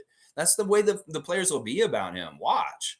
In some ways, it's hard to get motivated and do crazy things for a guy who yells at you and kind of like puts you down and makes you feel like shit. That really is kind of the way Nick coaches. He's not a very humanitarian coach. He's a hard ass. He's an asshole. And Nick, in the contrast with Darko, that may be somewhere where we cultivate a lot more good energy around our team because they're like, we're doing it for Darko. And he didn't yell at me. He's actually giving me compliments and he's propping me up and making me feel stronger. And I love that. I love that so much. G saying that Pascal's defense and passing was good. He only took 6 shots. Clearly, he was working on other parts of his game. Yeah. Yeah. And he was fine. It's like, I'm telling you, if he can be a meat and potatoes, like glue guy, just like Scottie in some ways, like where their assist numbers go up, their rebounds numbers go up, their defensive stats go up, that's good. Siakam had the first right step in the right direction. I'm not saying he's not going to go for 40 on a certain night. I'm not saying that he won't still be our leading scorer and get around 20 most games. It's just, if you think about it this way, Siakam has had dog games in the last 2 years where he only got 8 points, but it was really because we were suffering for it. And this way, he played within the flow of the game and had a very solid 8-point game last night where he contributed at a high level and we won still. That's the difference. You overuse Siakam and he gets you 30 points, but you lose as a detriment of overusing him. That's the thing. We need the balance. He can play good and not score 30 points, y'all. And Raptors fans need to realize that. They really, really do. David Saborin's here. Good to see the great David Saborin. Number 1, Chris Boucher fan. Very happy to see his guy out there, I'm sure. He's saying it was choppy at times, but that was the best game I've seen them play for a year and a half. I'm no lie with this. David, I cannot disagree with you. I think you're exactly right.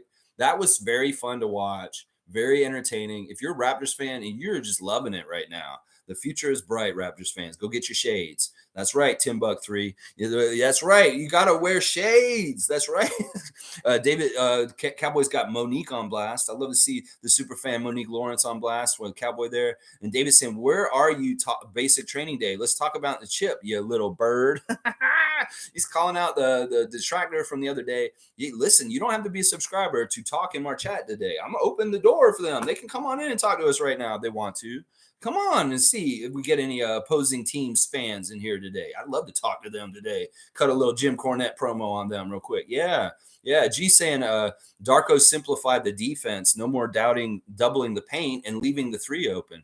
Yes. That's amazing. We can beat other teams with the 3-point shooting if all of a sudden we are getting more open looks and higher percentage threes because of the drive and kick. And then on the other end, we're actually not playing Nick's crazy chicken head cutoff run around where these guys are they're stretching the defense basically by throwing it back and forth. And then all of a sudden there's a guy in the corner, nobody's near him, and it's an easy open 3. That was like a record that was on repeat last year against us that I hated. Well, rectify it and stay at home. Don't double down. Don't go and like chase around and try and force the ball to cuff up. No, stay at home and guard your guys and rely on the talent and athleticism of your great players to be able to contain them and beat them. When you have Scottie, Pascal, OG on your team, and these guys are elite defenders, just let them stay at home and just stop them. That's what you got to do. It's like, why overdo it and overkill it is what I'm saying here. I mean, it made so much sense and it was smart and it worked right away. Their shooting was worse. And part of it was the runouts. You know, we saw Scottie flying out after people when they would come get threes and they miss because just even running out at people can help make them miss. Lots of good stuff going on there. Lots of good stuff. MSJ saying, as a basketball fan, was interesting to see Peyton Pritchard play as he did. He has that same fire as Marcus Smart. I still hate the Celtics, don't worry. But I do like Pritchard's hard-nosed game. Well, the dude was feeling good. He just signed an extension. He wanted to prove that he was worth it. And in some ways, he's the guy who beat the Sixers yesterday as far as like taking over and getting 26 points off the bench in the second half. So, yeah, he was very hard-nosed. And in some ways, he was more hard-nosed than Tyrese Maxey and Patrick Beverley and the Sixers guys for Nick Nurse. That's right. Fiercey saying Pascal was locked down on defense. I liked it. Scottie Barnes did his thing in the paint. Almost everyone got to participate except for Otto, Doughton, and Harper. Gradey did so well. Loved the crowd reaction. Yeah, they really made him a fan favorite. I wonder if it's going to be like that here in Toronto. This is kind of weird. In some ways, he does not deserve this adulation. He does not yet, but maybe he will earn it very quickly, and it won't be seeming out of place. Like, it was weird to me in some ways the way they were chanting for him, but I'm not gonna hate on it. It's awesome. It's awesome. The enthusiasm, the energy was good, because the team was like into it. It was getting the guys on the bench hyped to see Gradey come out there and do stuff. And thank God he didn't crumble in the pressure. He came out there and he executed and he did good stuff. So that's really good. David says he likes Pritchard. Who's got Pritchard on their fantasy team? I wonder. Jan's here. Good to see Raptor Freak Jan. It's been a little bit. Pascal will be good. OG really leveled up from the Steph Curry camp. We have a good and deep bench to run with if they can stay consistent, but overall, very pleasing to watch. Oh, and go defense. Jan's given the seal of approval for what he saw out there. I appreciate you being here, Jan, and I won't disagree with you on that stuff. It may be that some of the stuff that he saw at Steph Curry's camp helped OG. Yeah, that could be very well true. G saying Gary going for 6th man of the year was very impressed with his game, his attitude, his opening statement. It looks like he wants to be here. Man, more and more, like when Gary got traded here for Norman, I was like, he's an enigma. I don't totally understand Gary. Gary was kind of frowny face around then because his experience with the Trailblazers was so bad. He said he was depressed. He didn't like what was happening there. They were jerking him around too much. Well, in some ways, Gary is a very good example of somebody taking their own life into their own hands. Some things you can control and some things you can't.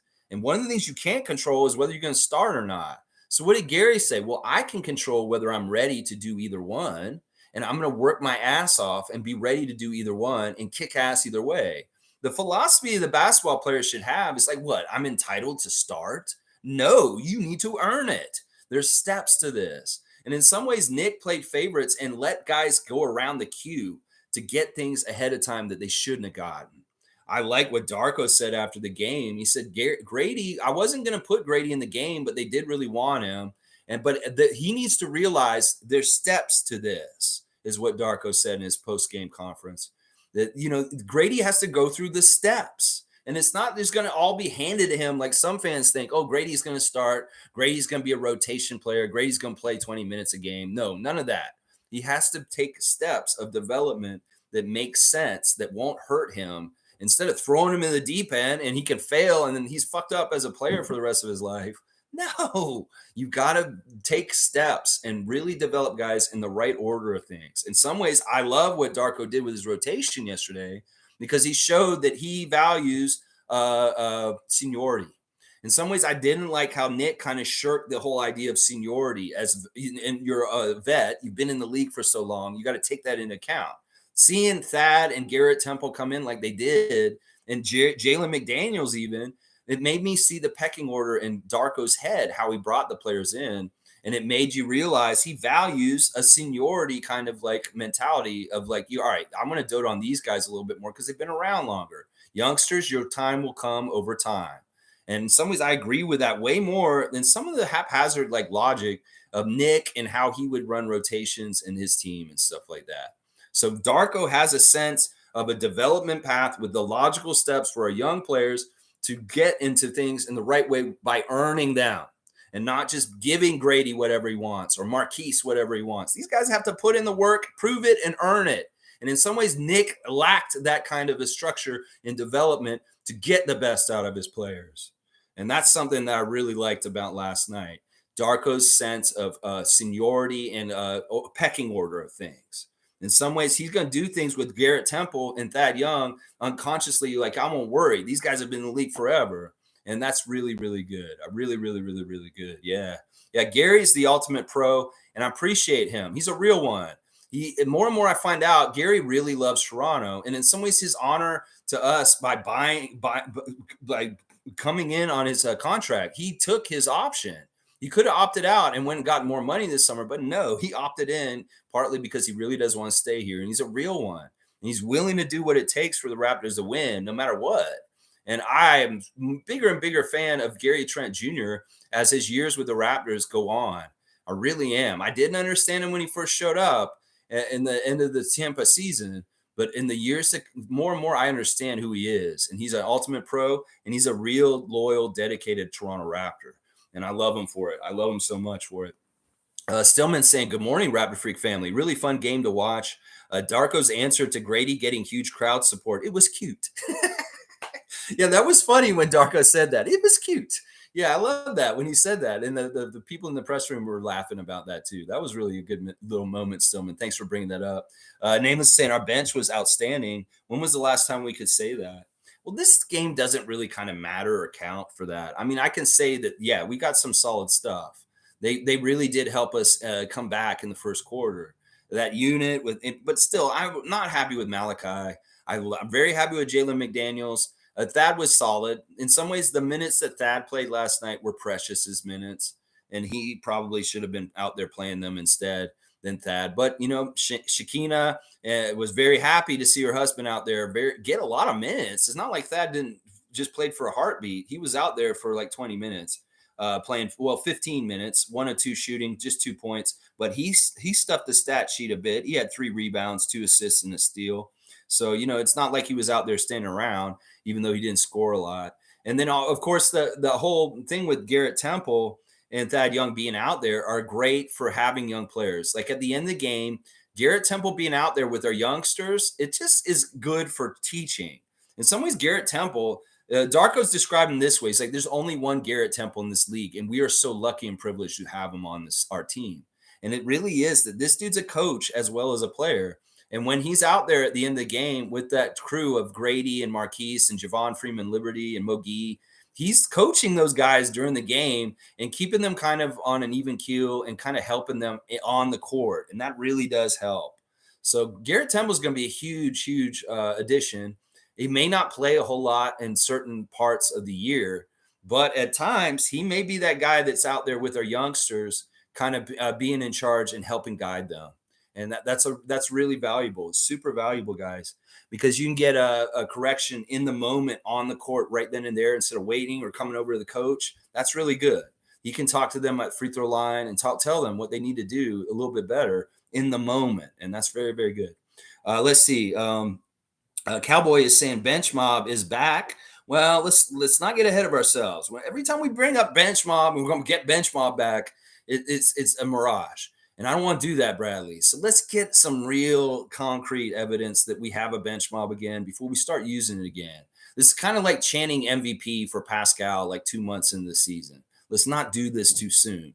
Once again, I'm talking about earning things today. Grady's got to earn minutes. Grady's got to earn a spot in the rotation. We got to earn the bench mob moniker. We got to earn an MVP moniker if we're going to do that this year. None of this chanting MVP for guys on our team.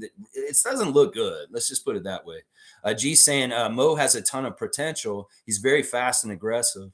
I like what Matt Devlin was saying in the broadcast about Mohamedou Gueye, that when he jumps up, his shin is at the rim. I'm like, holy crap, he's jumping so high that his shin is at the rim. No, he's a very good athlete, and he's got a lot of promise. He's a better three-point shooter than Chris already. And there's a lot of things about Mogi that are very intriguing. I'd like to have him hang around. The one thing he needs to do, though, is he needs to get that weight room, and he needs to get more muscle and weight on him. He's going to get pushed around too easy right now. It's a classic thing, just like Chris Boucher. He's got to do the things that Chris did to steel himself up and make himself able to not be pushed around. So the more of that for Mo, and he'll be all right. He's got so many tools. He's got a great attitude. I think he's a lot of fun. And it seems like him and Chris are already bonding. In fact, I'm going to do this real quick. Let's do the Raptors Instagram check real quick because there is that kind of stuff on there. First of all, we got the Raptor on his account taking a half-court shot at this really nice court in Vancouver, and he makes it. He does the backwards overhead shot, and the kids go wild. They love it.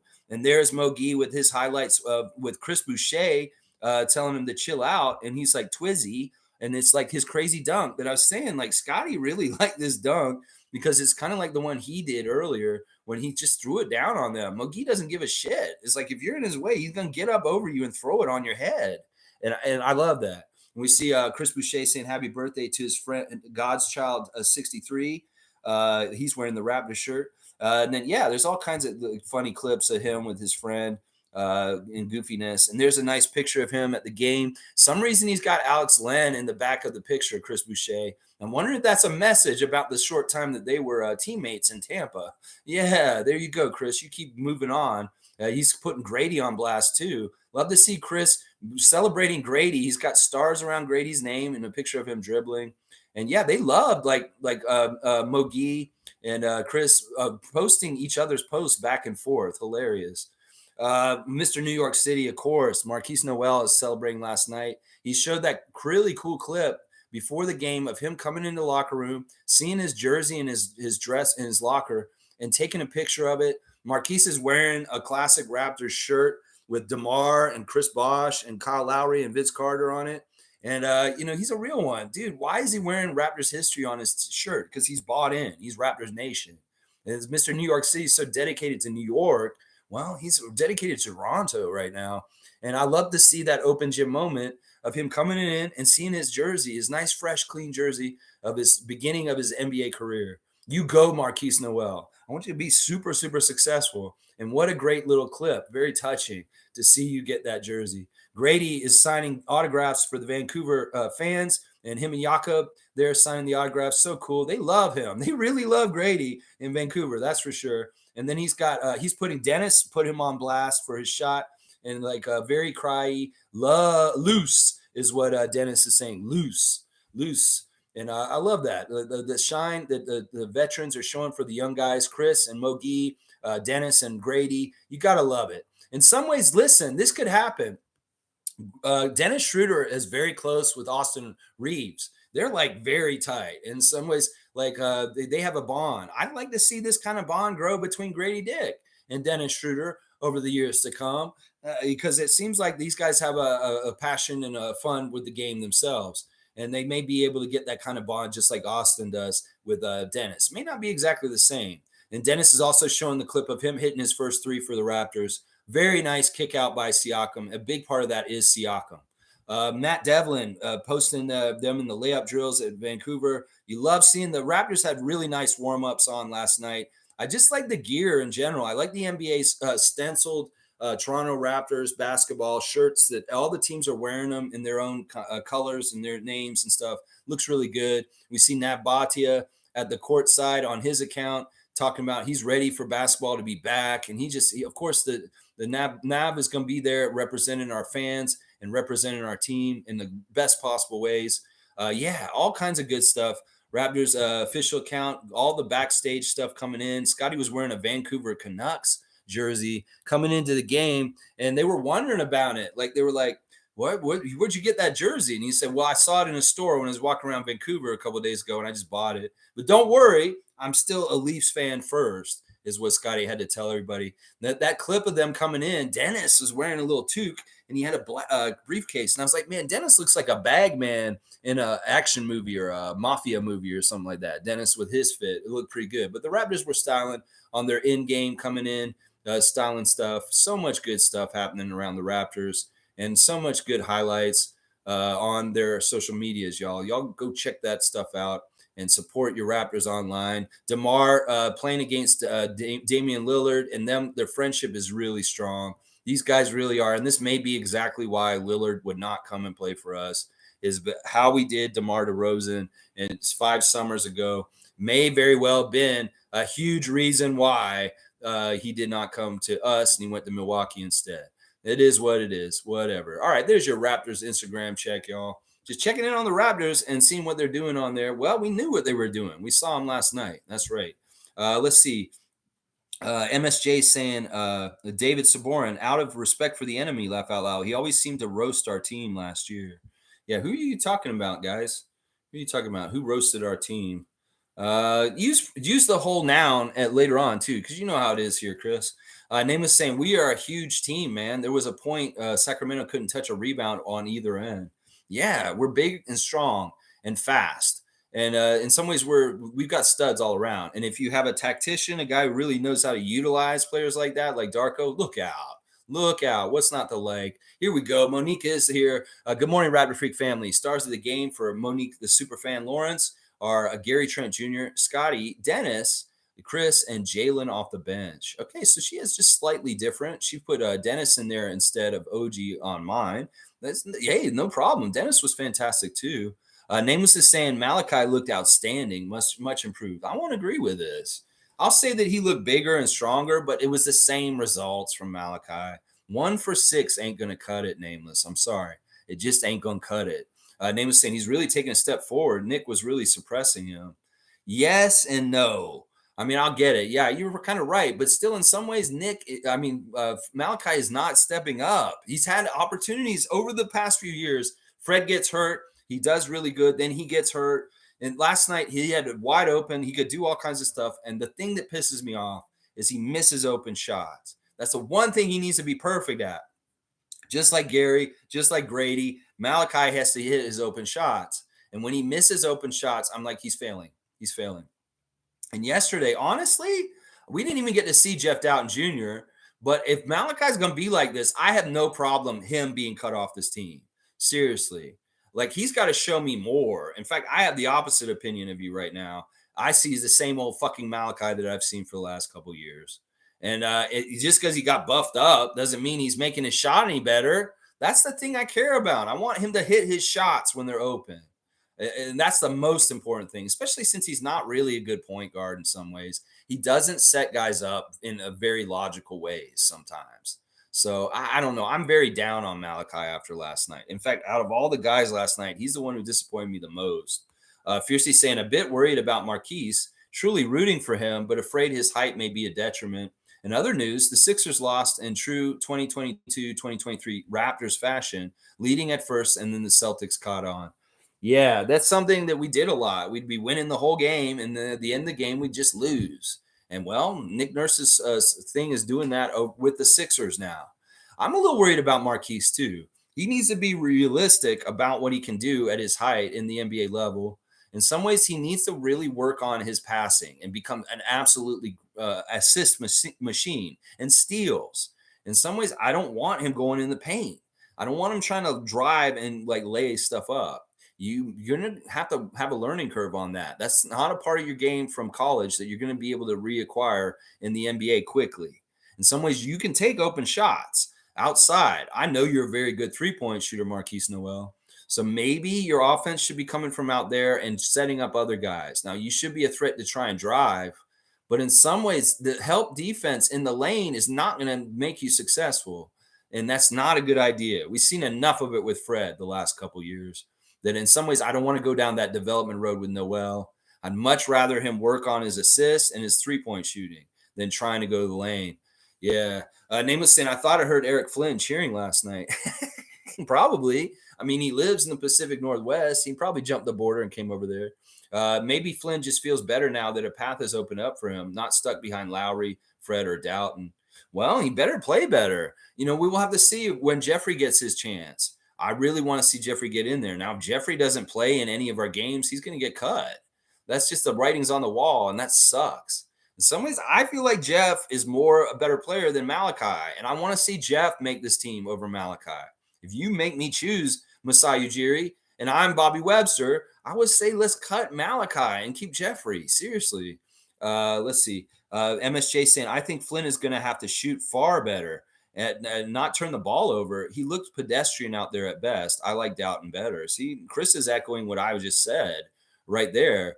In some ways, Flynn is not as dependable and steady as Jeffrey Doughton is. If Jeffrey Doughton's open, he's going to hit the shot. If Jeffrey Doughton's not going to turn the ball over, he's really, really, really, really like a fundamentally solid guy who just does the right thing all the time. He's really solid. And in some ways, Malachi is the opposite of solid. Mo's saying the offense was crispy chicken. I don't totally understand that. Crispy chicken. I love it, Mo. So I'm going to give you a dunk. That's funny. Are you doing a commercial for Mary Brown's chicken right here, Monique? Is that what you just did? A Mary Brown's commercial? Mary Brown's crispy chicken, just like the Raptors offense. You go, Mo. We love you. David's saying, yeah, I agree. He's got the opportunity. Take it, Flynn. Dude, there's nobody in your way. Just execute and do it right, Malachi. Please. We've been waiting for this so long. Masai has invested so much into you. Please come around and make him look good at the end of this. Come on now. Get your head out your ass. Come on now. David's saying Otto Porter didn't play either. Shocker. That guy scammed us. David thinks Otto scammed us. No, you know what? In some ways, these games don't matter. In some ways, this game is like a week before the other games. And in some ways, Otto didn't need to play in this game last night. It's not like we need to figure things out with him. I get it. It's fishy. Why doesn't this guy want to come and show up and play? They're ramping him up. Just let it happen the way it's supposed to, David. Yeah, I get it. Some Raptor fans probably will start thinking like you if this year goes like last year with Otto. For sure. They'll be like, well, this guy's like on Olajuwon. He just showed up for a paycheck and he's just here. Okay. MSJ saying Otto's going to play. I hope. Laugh out loud.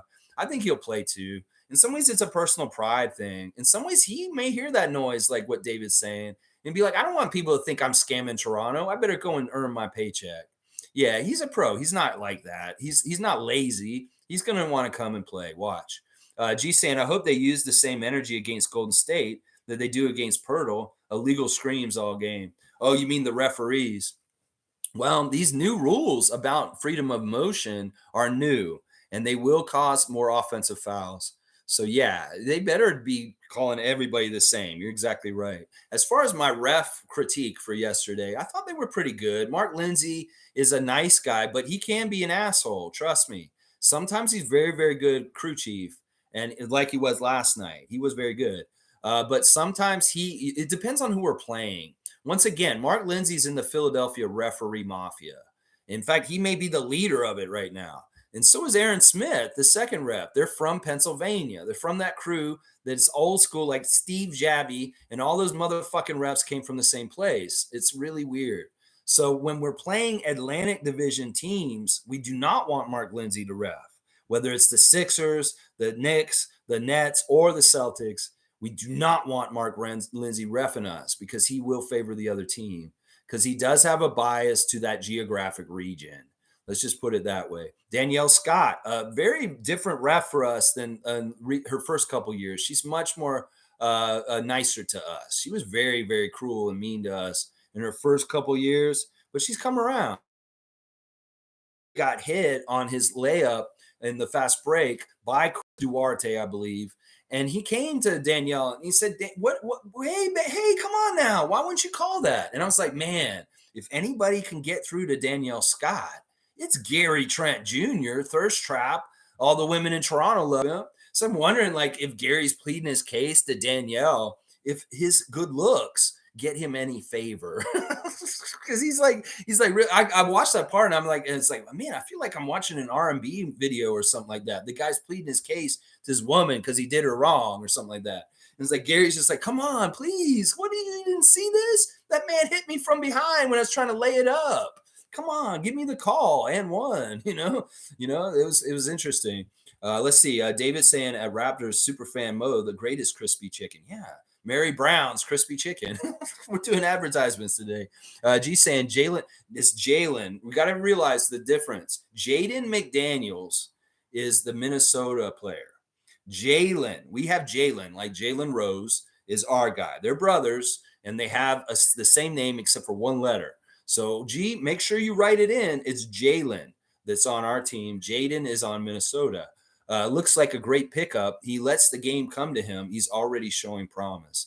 I know. I was excited about him. He's the one everybody forgets about. Sure, we know about Dennis Schröder. Sure, we know about the flashier names and Darko, of course. But Jalen was kind of somebody on the down low we got this summer that was a huge pickup. And we saw it right away last night. Like I said, he fit right away. There was no kind of growing pains about connectivity with the team. Maybe part of it is his friendship of since childhood with Malachi Flynn. The fact that those two San Diego State guys came in together into the game at the same time was very reminiscent of the Chris Boucher, Precious Achiuwa, Degeneration X tag team coming off the bench. So I don't mind pairing McDaniels with Flynn. But see, Flynn, you got to play better. McDaniels looked real good, your buddy. And I'm telling you, I don't want to come down on Flynn too much today. Although he is the one person I'm kind of like, Nameless is saying also, now we're going to be too hard. We're going too hard on the Crimson Kid. That was a great first showing. Bet you he gets way better. I love it. Nameless is standing up for Malachi against us. That's a real Raptor fan. And all right, you know what? I'll give him a pass on this one. He played good. He wasn't horrible, but he could have been better. Let's just put it that way. Yeah, and MSJ saying he has to shoot better. And Nameless is saying he will, man. 100%. That's what he is, a shooter. That's why he needs to shoot better. Most saying 69 points at the half. Hello. Yeah, I love that scoring output. And I was like, this is awesome. In some ways, I don't mind us having a more offensive, higher scoring games than like the defensive crawls that Nick Nurse would cause with his defensive strategies. In some ways, if we want to get into scoring races, well, we'll see how it goes. There may be times where they are very defensive oriented games because people aren't shooting that well. And maybe Darko is really keen on like locking down people with our guys. So I don't know. It's going to be interesting. I don't know if we should expect very high scoring offense all year long. I don't know. I have no idea, but this is really good. Like, listen, he just showed up. He's coaching for the first time. And he got 69 points out of our Raptors team that couldn't barely score anything last year. That's a big difference. That's a big difference right there. Nameless saying shooters going to shoot. That's right. And David's saying, all right, Nameless, I like it. Let's go, Flynn. See, you won us over, Nameless. You protected Flynn from us. And now we're like, all right, we like Flynn. We're good. We're good. All right. Kareem Thomas is here. Good to see Kareem, our dunk leader for our channel. Flynn, Temple, and Thad will eventually play themselves out of this lineup. Yeah, I think that's sure. That's, in some ways, Temple and Thad are backups, and they're really kind of culture guys to have around. I think in some ways, Garrett Temple may end up getting to play more than Thaddeus this year in some ways, because in some ways he's moving really good up and down the court, and he's a really smart player. So in some ways, I'm very high on Garrett Temple getting minutes now. I was like, you can just put him at the end of the bench. He'll just be a culture guy and a leader off on the bench. But in some ways, I want to see him play more. I really, really do. I think you're right, Kareem. These guys are probably not going to be rotation players by the end of this year. And Flynn could be, but that's what we're saying. He needs to play better to really earn that rotation spot. Nothing is granted at this point. Nick Nurse granted everything to everybody and kind of said this is how it is. There was no room for shuffling around. Well, Malachi, in Darko's system, you have to earn getting those minutes in the rotation. And if you're not doing the quality things that you need to do, you're not going to get those minutes. Top saying Scottie looks so much more comfortable in this offense of ball movement. Most impressive player on the court. So Top really liked what he saw from Scottie. Like I said, in the open court, he's scary to other teams.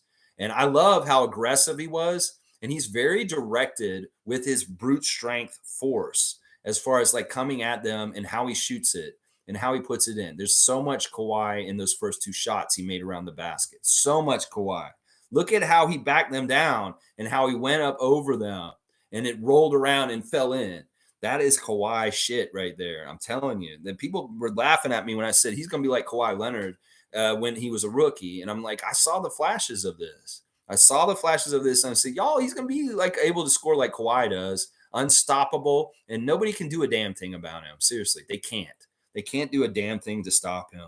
Because he's either going to figure out I'm so strong I can beat them down low, or I'm so quick I can go around them. So he's that kind of player. He's going to beat you one way or the other. You cannot stop him. David's saying Temple is there for one reason and one reason only, to help Gueye. We saw it last night. Not just Gueye. He's there to help Marquise. He's there to help Gradey. He's there to help all those young guys. And I love it. He's in some ways, the way that Darko described Garrett Temple in this league really sold me on this dude being very special in the whole entire league. He said there's only one Garrett Temple in this league, and we are proud and lucky to have him on our team. Coaches don't just say this about players willy-nilly. This is serious. Like, Garrett Temple's a real deal. He's been described as the best teammate you can have on a basketball team by Bradley Beal. Bradley Beal said the best teammate that's ever played with me on the Washington Wizards in my whole entire career was Garrett Temple. That means something. Seriously, that really means something. Bradley Beal's played with a lot of people on the Wizards over the years before he went to Phoenix. So that means something when Bradley Beal says something like that. Seriously. Top saying Scottie was very engaged on both ends of the court. In the first quarter, Pascal was getting cooked defensively, was a bit of a space cadet, but improved throughout. See, I don't totally agree with that. I think Siakam was fine defensively. In some ways, Keegan Murray was doing some things that were really high level that made the Kings look very good at the beginning. But if you look and you see the containment of Sabonis yesterday was really good. And that's not just Poeltl. That's Pascal and Scottie and OG also down there kind of wrestling around with him and messing him up too. But yeah, I totally agree about Scottie. He was engaged on both ends. He was doing stuff on the offensive end, but this is the thing that most casuals will not pick up on. Scottie's attention and his work on the defensive end is going to be a big improvement this year also. Sure, you're going to see him make all these baskets, but watch. Part of the reason why he got his conditioning up was so that he could play even harder on the defensive end. That's specifically why he did it. It's not necessarily for the offensive side. He wants to play defense even better. And he's going to get better and better and better and better on both ends this whole entire year. Watch. Mo's saying Darko's first post game was pretty good. Yeah, it was cute. Mo, it was cute. Yeah, I thought Darko's was cute. Joseph Starks is here. Good to see Raptor Freak Joseph Starks holding it down in BC. Joseph, did you go to the game last night? Because I know you're in Vancouver, and I think you might have. If you did, please let us know what you saw firsthand in the arena while you were there. I know he was also at the open practice on Friday night at Simon Fraser University. Anything you want to share with us, Joseph, since you're here with us present today, we'd love to hear what you have to say. David's saying, yes, sir. Yes, sirski. That's right. And Joseph's saying, Tom, were you here? Did you make the trip to watch the Raps? I actually looked for you. So Joseph was at the game last night. No, I'm pretty sure Tom did not come to the game because he's coming here to come to a game. And he didn't want to get the ferry and get to Vancouver for this one. He's coming to Toronto to go to the Milwaukee Bucks game next month. And also our first in-season tournament game against the Boston Celtics on that Friday night. So, yeah.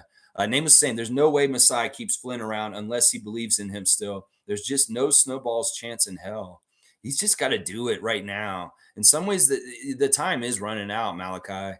The time really is running out. I don't care. In some ways, I'm not worried about you leaving our team and trying to do something crazy to us in revenge. I really don't. At this point, I was like, yeah, what is he going to do? Are we going to be so worried about Malachi coming and killing us later? No, we're not. No, we're not. I'm not worried about Svi Mahalik coming to kill us. No, I'm not. I'm not going to be worried about Malachi Flynn either then. I mean, jeez.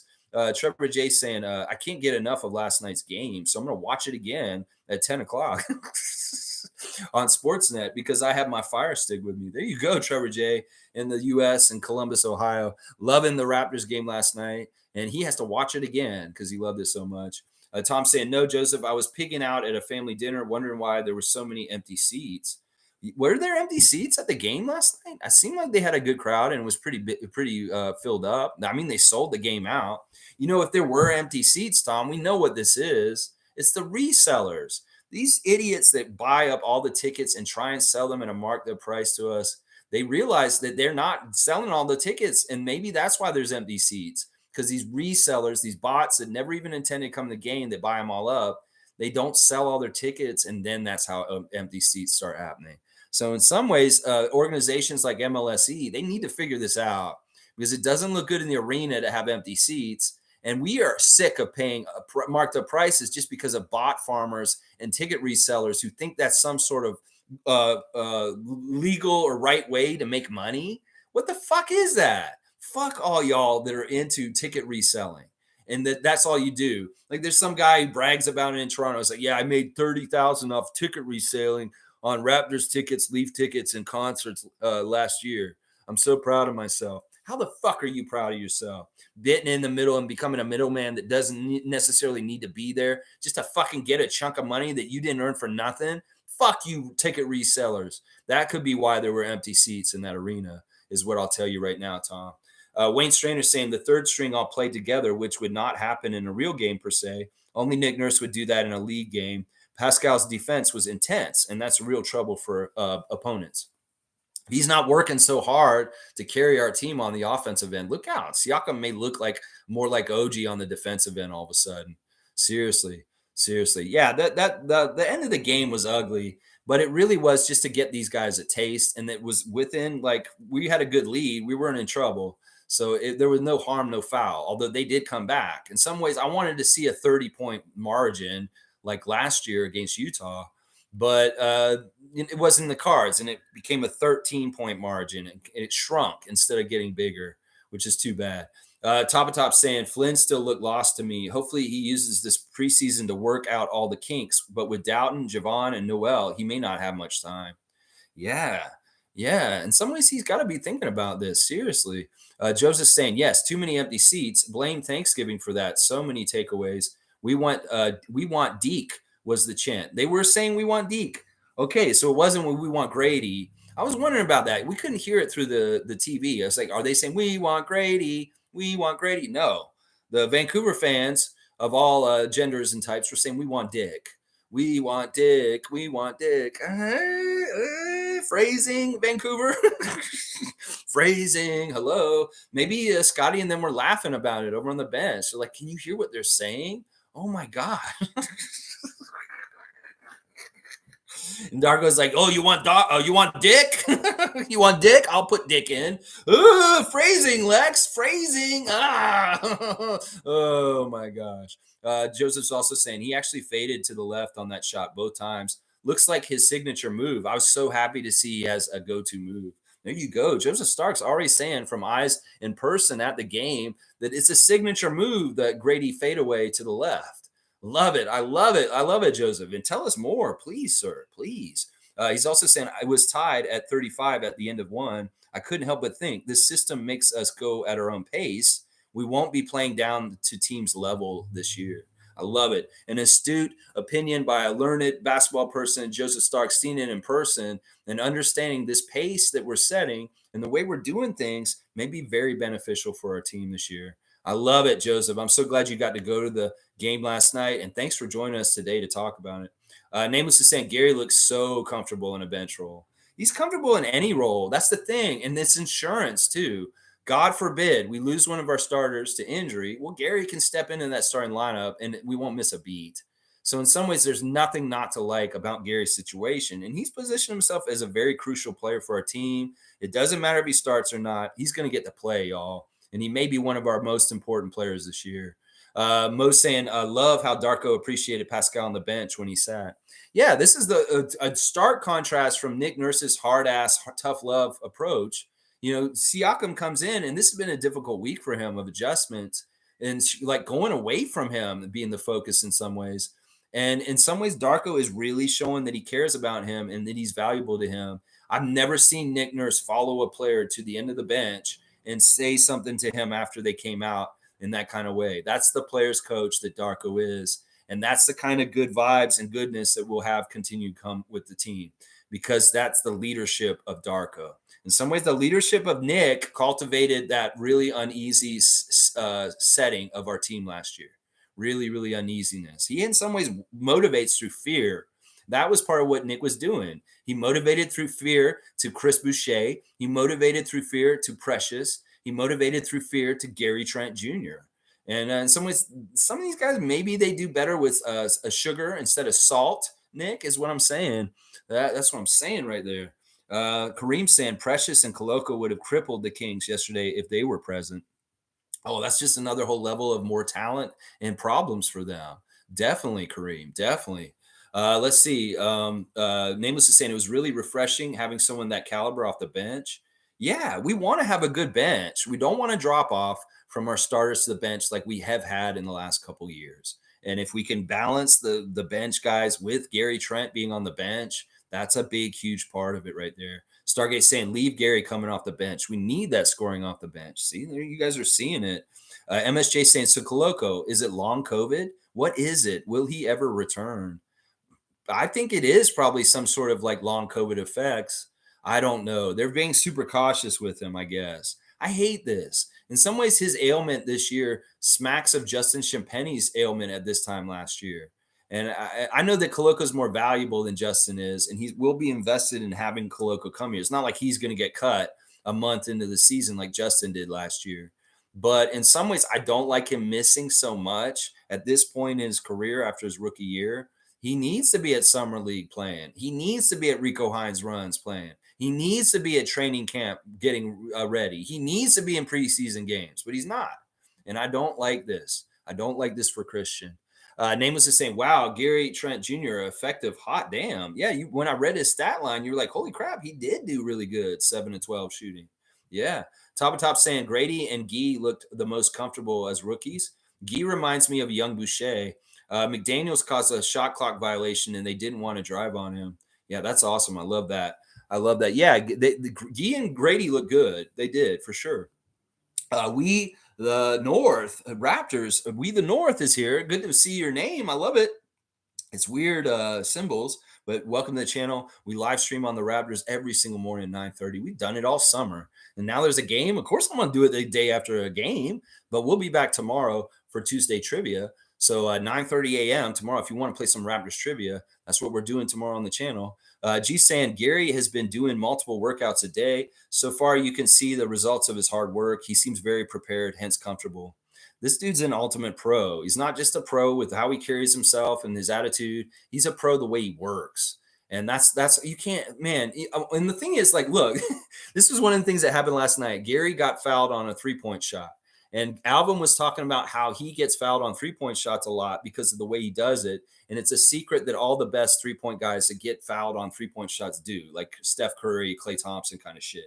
Well, Gary went to the line for 3 free throws. Well, you know what I'm thinking? He's going to make all 3 of the free throws because that's just the kind of guy he is. Other guys that are pros will get up there and they may be like, I have 3 free throws. I have 1 I can waste. I want to make all of them. But if I miss one, it's no big deal. No, fuck that. Gary gets up there and he has 3 free throws from getting fouled on a 3-point shot. He's nailing all 3 of them. He just is. That's another testament to the pro that he is. He takes the free throws seriously and he makes them go in. And that's another reason why I really love him. This season, Gary should be our designated technical free throw shooter. If he's in the game, he needs to be that guy taking the extra free throws we get from flopping technicals for Joel Embiid or something like that. So Gary needs to be our designated free throw shooter when we get extra shots for technicals and whatever reason. You know, Fred was that guy kind of last year, but Gary really needs to be that guy this year. Because if he's at the free throw line, I trust him. I trust him. He's going to make those free throws. It's just a very beautiful shot and very technically, fundamentally good. His free throw shooting. Yeah. Nameless is saying, I saw that Scottie play. Unreal, man. Major step forward. Major. Effing beast out there. David Robinson, baby. Well, it's not really like David Robinson. It's more like Tim Duncan in some ways. Most saying, way to highlight Jordi, Vancouver. Yes, we love Jordi. I love him too. We Toronto saying the NBA will know winter is coming. Raptors are showing the coldness. Woo! That's right. I gotta wear the hoodie. The winter is coming. That's right. Game of Thrones. That was really fun. That whole thing with Game of Zones when the Kawhi Winter Walker showed up. And it was portending our championship, which they never showed in that cartoon show. You fucks at Bleacher Report that are Nets fans that did want to show the Raptors win the championship. You know that when Kawhi and Poeltl showed up in that trade and Kawhi was all ice-eyed and stuff, we never got that. That kind of pisses me off. In some ways, I was telling people we need to commission someone to make the extra Game of Zones episodes that we should have gotten fairly for winning our championship. It's just those haters that make it are Nets fans, and they hate us. And they didn't want to make the cartoon showing the Raptors winning it on Game of Zones. Instead, they'd rather show us choking in a dining hall with Drake and taking a mask off, and it's LeBron. Fuck that shit. You should have told the truth about what happened with the Raptors championship in 2019 Bleacher Report with your Game of Zones, and you should have gave us the episode where the Raptors won the cup. You motherfuckers, you dirty ass. You canceled the series just so you wouldn't fucking have to tell that story. You losers. You losers. MSJ saying at Tabatalk, yep, I agree 100%. I also feel Freeman Liberty was just nervous as fuck out there, but oddly explosive and janky on offense. Not sure, but he might be something. He's a hooper, but unfortunately, he wasn't hooping very well last night. Let me look at Freeman Liberty's stat line real quick. I didn't really look at it. He was 0 for 3, 0 points, a -12, 2 rebounds and an assist. He did have 2 turnovers. So, yeah, not a good game by Javon Freeman Liberty at all. Not at all. Not at all. We Toronto saying OG Anunoby, very efficient. Yeah. I like this. In some ways, Pascal and OG are going to be similar. They may not be leaned on so heavily, but they're going to be able to be more like Scott and be more like glue guys that fill the stat sheet right across. OG doesn't care about expanding his offensive game like the U.S. media wants us to think. Jake Fisher saying, oh, OG wants to leave Toronto because he doesn't get a bigger role there. That's not what he cares about. He cares about winning. In some ways, he cares about getting a defensive player of the year more than expanding his offensive game. And in some ways, that's the thing that holds the whole foundation of OG's game is the defense and doing the defensive stuff first. That offensive stuff comes later, and it's just gravy on top. So, yeah, I love how efficient OG was yesterday, too. We Toronto. That's right. I'm glad to see you here with us. Cowboys saying alley-oop to We the North. All right, you want me to alley-oop the new guy? You want an alley-oop to the new guy with the weird, funky name? Yeah, We the North, you're getting an alley-oop dunk from Cowboy. He's calling it out just like Dennis Schröder would, throwing it up in the air like he would to OG Anunoby, and he's throwing it down. That's right. I love it. All right. Nameless is saying, wow, bam. Yeah, We the North. That's right. He's also saying Trent Jr., our shooter. Yeah, shooter. Very, very much so. Top saying Gary was great off the bench. That's the best spot for him as he gets his minutes. He and OG want the big contracts. They will have great seasons, and Masai will have tough decisions to make in February. Honestly, at this point, I don't even think it's Masai that has the tough decisions. He wants to make these contracts happen. In some ways, I'm worried that Ed Rogers is a tightwad, and that in some ways, when we try and get these extensions coming, that motherfucker is trying to stop them from happening. So everything directed at Masai, criticisms about extensions, let's just say maybe it's the MLSE and Ed Rogers being a fuck that may be causing problems with us. So I hope that they get this done. I don't think that Masai doesn't want to pay these guys. It's Ed Rogers who may not want to pay them. We the North saying OG Anunoby and Trent are keepers. I agree with that. I very much do. These guys are very good players on both sides of the ball. Cowboys saying we just going up from here. I agree. Shere Khan is here. Good to see you. A Raptor Freak Rookie of the Year, Shere Khan. Good morning, Raptor Freak family. Wow, the team looked so different in that first game, and I loved it. Yeah, it is great, refreshing first preseason game for sure. Wayne Strainer saying put Gary and McDaniel on that third string group, and the entire cohesion changes positively. Malachi was not a bust. Turnovers, yes, but Pascal and Gary were too. He was part of that group that did well. Well, the one thing that I liked, and this is very different from Nick, is Nick hated turnovers, and he really wanted to win the possession battle. He wanted to have more shots on the basket than the other team. He wanted to have less turnovers.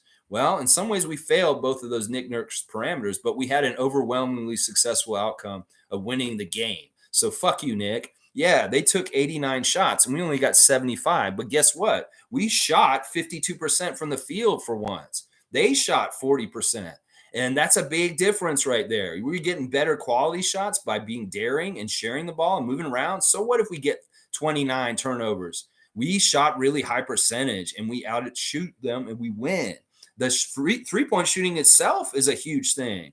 They were 10 of 45 at 22% from three, and we were 10 of 29. So we took 15 less free throws, three-pointers than them, and we made a higher percentage and made the exact same amount of three-pointers as them. 30 points from threes, 30 points from threes. We took 15 less shots from three, and we shot 35% from three. That's fantastic. And then the other thing, getting way more free throw attempts. The fact that Darko wants to go to the paint is a big difference than Nick. We don't get a lot of free throw shots because in some ways it was a conservative way of playing our offense through Nick Nurse. Well, Darko's a little bit more daring, and he doesn't mind turnovers. And going in the paint, we're going to get to the free throw line way more. And that was evident and helpful for us last night. Another big key for our team and how we won was we won the rebounding battle. We were plus 14 on rebounds over them, 48 to 34. That is a huge key to why we won last night. And then the assists, fantastic. 30 assists. My benchmark last year was, what was it? I wanted them to get 25 assists, or was it even just 20? I would be happy if they just got 20 assists. I forget. In some ways, I want to say 25 is the number, the magic number. They got to get 25 assists as a team every single game. We had more steals than them. They had more blocks than us, whatever. We did have 29 turnovers. They only had 19, and we still blew them out. That's what I'm saying. Who cares if we get some turnovers? We can clean that up. They're going to be turnovers with a new system coming in and everybody trying to figure things out. There's going to be turnovers. And this is actually a huge area where we're going to clean things up and get better and better and more efficient by cutting those turnovers down, by learning each other better in our spots. Dennis knows how OG likes to get the ball in certain ways. Boom, turnovers go down. You know, Marquise Noel, Gradey Dick get more accustomed to the NBA. Boom, turnovers go down. So we can expect our turnover number last night, which was super high, to be a lot smaller as the season goes on. For sure. I could see that. The other thing that was really cool was our fast break. We actually had, it felt like a fast break attack. And it was entertaining. And we were getting easy baskets from our fast break last night. 24 points in the fast break. These are all really good stats. It's not really pretty with the turnovers. It's not really pretty with them getting way more shots on the goal than us. Those are things Nick would be upset about.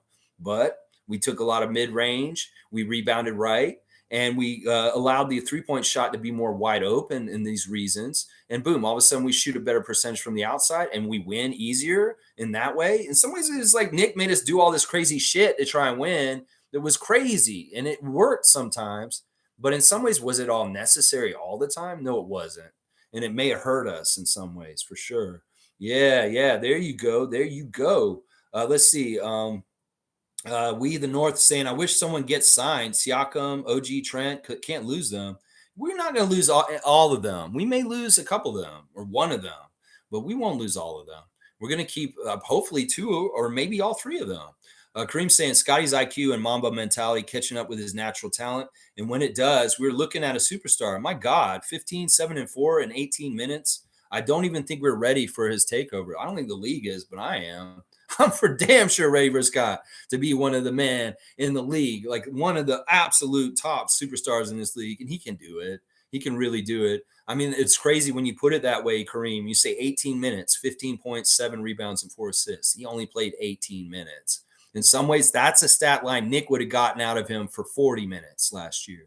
Think about that. Seriously, that's way more efficient for Scott. He could have played 40 minutes with Nick last year and got those same exact stats.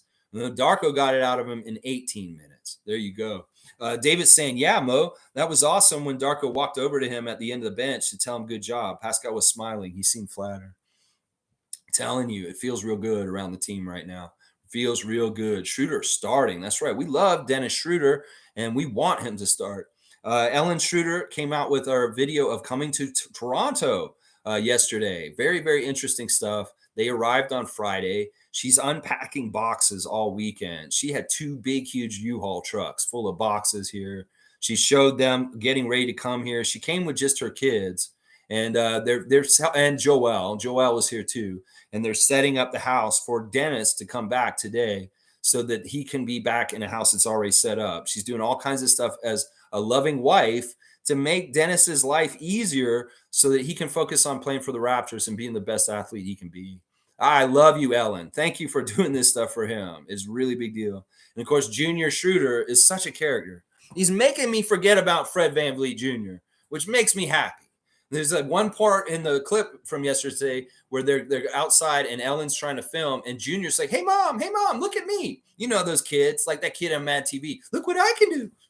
You know, that whole thing that comedian used to do. Look what I can do. You know, that. Well, he's like Dennis Schröder's son, Schröder Jr., is saying, look what I can do, Mom. And he goes, that's tough. He does this and he says, that's tough. Oh, I love you, Junior Schröder. You are so funny and such a cool little young man. And I'm excited to have you around our team more often. And thank you, Schröders, for putting your life on blast and letting us watch your behind the scenes stuff. It's so good. So good. So watch Ellen's clip from yesterday. It's about coming to Toronto. And she loves her apartment. You see her come in. She's promising us a tour of the new house that they're going to be living in. So all that kind of insider stuff. This is like open gym, personal open gym for Dennis Schröder and his family. I highly recommend y'all follow Dennis and his wife, Ellen. Seriously. We the North saying Trent Jr. coming off the bench and getting his points is good for the Raptors. It's good for the Raptors bench. It's good for us winning. It's good for Gary Trent Jr. also. Casuals will think it's a slight to Gary, but it's not. No, it is not. It is not at all. You know, it's fun. They were talking about his dad last night, Alvin Williams and Marcus Camby, who sat in for a segment with Matt and Alvin. I'm going to say this right now about Big Marcus. He's really good at broadcasting. He has a very good broadcasting voice. And I thought he was excellent with Alvin Williams. I love seeing Marcus come around more often with the Raptors and honoring his part in our history. In the early years, he really stayed away from us. He did not want to be a part of our nation. But I've seen Marcus Camby show up at least twice in the last year to be a part of our nation. And I applaud that, Marcus. Don't sell out your history of being drafted by the Raptors and playing your very early career with us. It's a part of your story. And even though you had much more success with the Denver Nuggets and other places like the Knicks, you should be very proud of being a Raptor also. And I know that maybe 20 years ago you weren't, but you are now. And I love that about you, Marcus. Much respect and love to you showing up and sitting next to your buddy Boogie. And make sure you put Mr. Alvin Williams on the list, please. Please, like Matt Devlin said, put him on the list. Marcus Camby, we love you, man. Good stuff. Now, if y'all are wondering, he's not going to be the trivia tomorrow. We did Marcus Camby trivia already. So I can't do them. I was like, man, I'm going to do Marcus Camby on trivia. I was like, wait, Lex, you already did Marcus Camby trivia. So you can't do Marcus Camby trivia. Dang it. Let's see. Top saying, I hope Otto and Precious come back soon because I'm most excited about Darko saying he would go 10 deep on the bench. I love the idea of less minutes for starters so they can sustain effort season along. Yeah, it's a long 82-game season. It's a long game. 48 minutes can be very long if you're playing 40 of them. That's why Siakam and Fred were sucked in crucial game time situations at the end of the game because they were run ragged in that game within it. That's the thing. You see how Siakam was played last night. If he needed to play at the end of the game to try and make his baskets at the end of the game, you don't think he'd be fresh and not like feeling like, oh, I had to carry this team and beat double teams all game because Nick isolated me over and over again the whole fucking game? Yeah. Siakam going to have more rest during the game. He can execute at the end of the game and make sure we're more successful in the last 2 minutes of the game, keeping a lead and winning these games, unlike last year. It's a huge key to why we lost close games last year because he ran Fred and Pascal overran them. And then they were expected to be the heroes and win the game for us at the end. No, they had no legs by then.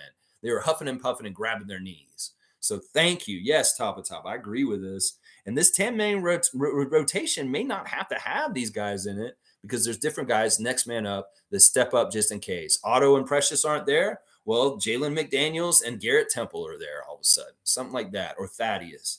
Wayne saying Gueye had a really good memorable moments, definitely a keeper. We saw this in Summer League. Like, he was the guy, like Jeffrey was the summer before. I was like, Masai and Bobby, you guys got to get Jeff Doughton Jr., and they did. And this year it was Gueye. And I was like, I pointed him out right away. I was like, this is the dude they need to get this year from Summer League. And they did. So I have a lot of hope for him too. I hope we can hold on to him and keep him around our team. We'll see. I value him too. I very much do value him. Stargate saying, I said it before, there are going to be lots of turnovers and miscues. You did say that. I remember that. I still saw a bit of standing around on offense and not enough movement with the starters. Bench did a lot of player movement. I'm really excited because now they've got this whole week before they play again next Sunday, and they have a tape. They could basically go in and everything we did wrong, they can really pinpoint it and give good, bad examples of what they shouldn't be doing in these situations. But there's also a lot of good tape of doing good things and the right things in those situations also. So I'm sure that there's going to be a lot of tape looking at in the next few days with the coaches and the players and going over finer things about what Darko wants and saying, well, this was really good what you did here, Marquise, but in some ways we don't want you to do it that way. It's going to be a lot of fine tuning. And I'm excited about that. And in some ways there was a good tape that was put down for that game of good and bad. And it'll be very fruitful and hopefully very educational for the guys in the next week to get even better with Darko's system from that. You got to make mistakes to know what you shouldn't do. And well, there's going to be some mistakes. And sure, there was some standing around and stuff ways, but it was better than last year. Were they standing around like they were last year? Like 4 of them standing around watching one guy dribble and do stuff? No, there was absolutely like at least 2 or 3 people moving at all times and very, very good cuts. We the North saying Schröder, Siakam, Poeltl, OG, and Barnes, fire. Most saying OG was decent. Who saw that Gueye sighting coming into the game? I wasn't even sure if they were going to play them, but then, of course, they blew it open, and then they played them all for the most part. Just missing Jeffrey and Ron and Maker. I thought maybe that he was going to play Maker, but he didn't. He didn't play Maker. Very interesting. There's levels to this. Once again, that's what he's saying. He's showing that there's levels to this. Nako the Nacho saying that Gradey fadeaway looked nice. Tatum's still inconsistent. Nick still trying to coach a team he doesn't have. I didn't even watch any highlights of Nick Nurse and them. I know that some people in the chat were saying Nick is looking really heavy. Like, seriously, I feel like he's depressed. this whole thing that happened with us and our team has not been what he thought was going to happen. And he's had, as Fred said, he had to land on his feet again. In some ways, he did not expect to be in this situation. I feel like Daryl Morey wanted this for you, and in some ways, you wanted it, and well, it came to fruition, and that sucks because you should have never like. In some ways, it's better for the Raptors though. It's uncomfortable, it's confusing, and some people are like, "Why the fuck did we fire our coach of the year and our NBA champion coach?" Well, if you watched last night, can you see why? Can you see why now? Seriously, can you see why now? Top saying, I think a minutes reduction would reduce injuries and allow us to develop our bench. I think Darko will continue to play the kids through mistakes, something Nick never did. Well, it depends, and it depends on which mistakes. Some of them are forgivable. Some of them are egregious, like effort or like blown assignments or something like that. Yeah, you might get pulled just to get a little lesson real quick. I want Darko to be a more traditional coach. In some ways, Nick was very unorthodox and really kind of like coaching from his own ego and the way he sees things and the way he wants to do it. He wanted to be a trendsetter and be very different. And in some ways, that informs the way he does things. And in some ways, I don't like that. In some ways, Darko is a more stereotypical coach, very supportive, very encouraging. He's got the whole people side of coaching that in some ways Nick didn't have. Nick just doesn't have very good people skills in some ways. And that's just how it is. Fiercely saying Dennis is a pest on defense. He was so annoying playing against us, but now I see how good of an addition he is for us. Yeah, he is annoying. He's only going to get better. His legs aren't totally under him right now. Once again, he does not know his teammates very well at all yet. But can you see the fruitfulness of him and Scottie coming down the break like he would go down the break with LeBron? And can you see him throwing some really great passes in transition? Like he had one pass in particular that was amazing. Like he thread the needle in the lane or something like that and got it to Poeltl. Yeah, there's some stuff with Dennis that's going to get better and better as the year goes on. But the defense is already there. It's definitely already there. We the North saying, honestly, Schröder and Van Fleet, same level player. It ain't nothing upgrade or a downgrade. That's fair. In some ways, we sullied Fred a lot in recent months since his departure to go get the bag. But in some ways, that's fair. We shouldn't sully him that much. And in some ways, I think you're right. They're very equal. Very, very equal. Fun clips coming out of Houston Rockets land with the team cutting it up. We see Dillon Brooks dancing at half court with his teammates behind him. He's grooving. We've seen Dillon do that swagger and that fun. We love him from Team Canada. But you look in that clip, who's not there standing with them, dancing with them? No, it's a guy who's no fun and too grown up. In fact, I feel bad for Fred. In some ways, he was robbed of his childhood because of events that happened to him. And he had to be a mature young man at like 7. And that's part of the reason why he's no fun. And he really is showing like he's sticking out like a sore thumb down in Houston already. You got Tari Eason in the back filming something for Instagram. And he's dancing, and Fred's just standing next to him, looking at him like, "What the fuck are you doing?" Like seriously, like being a little bit of like a grown-up snob. These guys want to have fun, and this is exactly what we predicted when Fred chose Houston. You're kindergarten cop now, bro. You got to get used to babysitting and having. You think that we were immature up here with our guys? you already seen it, and even when your vets is crazy and immature, named Dillon Brooks. So yeah, Fred, I hope you enjoy your money. It may be the only thing you enjoy coming up real soon. Yeah. Oh my gosh. Yeah. Got him in an arm bar. I want to see the Raptors be a top 4 of the season. I love that, man. We the Toronto guy, we the North guy. You're on it, man. You're on it, bro. Nameless saying cross-toed chicken wing, camel clutch, my specialty. Oh, we're gonna start talking wrestling right now. Get that chicken wing, that half Nelson, the Boston Crab. Maybe, yeah, we can do all that kind of stuff, Nameless. Scottie Barnes is the future Giannis. No one's going to stop him. This guy's really enthusiastic. He's shouting. Scottie Barnes, untouchable. Shout it from the top of the mountains, we the North. Shout it from the top of the CN Tower, please. Name is saying, throw you in one of those. You'll be like Linguini in minutes. What? Is that like a pasta maker you're talking about? Top saying at Fiercey, Dennis was definitely a pest on D and pushing the pace. I wanted Fred to do that last year with this young team. He doesn't need to take a zillion threes like Fred if he can get us scores. Yeah, it's just a different pace that Dennis sets compared to Fred. They're contrasting. In some ways, there's some things Fred does that Dennis can't do, but there's vice versa. And some of it is that defensive prowess of Dennis is better in some ways with speedy guards. We saw how he shut down De'Aaron Fox. And then the other thing is like, well, maybe Fred is a little bit more like a polished offensive player overall than Dennis. But then Dennis has also got fast pace, fast break mentality, which is really helpful with our team construction, better than Fred in some ways. That he's going to push that ball up the court and make the defense be on their heels more. Whereas Fred walked the ball up the court and let the defense get set. That used to drive me nuts. It's like, dude, just put a little more pace and tempo into bring the ball up the court and you'll get them on their heels. No, he wasn't doing that. It's like they wait. They're like, oh, you're going to wait for the Kings to get set back on their defense? Okay, go ahead and just wait for them to get back. Dennis is not going to allow that. He's going to put them on their heels. And that is something that's a big difference between the two of them. Monique saying, Ellen, way to go with your videos. Toronto loves you already. The unboxing, though, Junior is funny. Yeah, that's a lot of boxes she's got to take care of getting unpacked. She's a great wife, a great mom. And I just love the whole aspect that we get to see their life. Yeah, way to go. Toronto does already love you. And it's going to be fun to see Ellen's adventures in Toronto. Being a German speaker and like just the videos are going to be in German and stuff. Who knows? Maybe she's going to find German people in Toronto that she wants to hang out with. Will we see videos of her taking the kids to Ripley's Aquarium?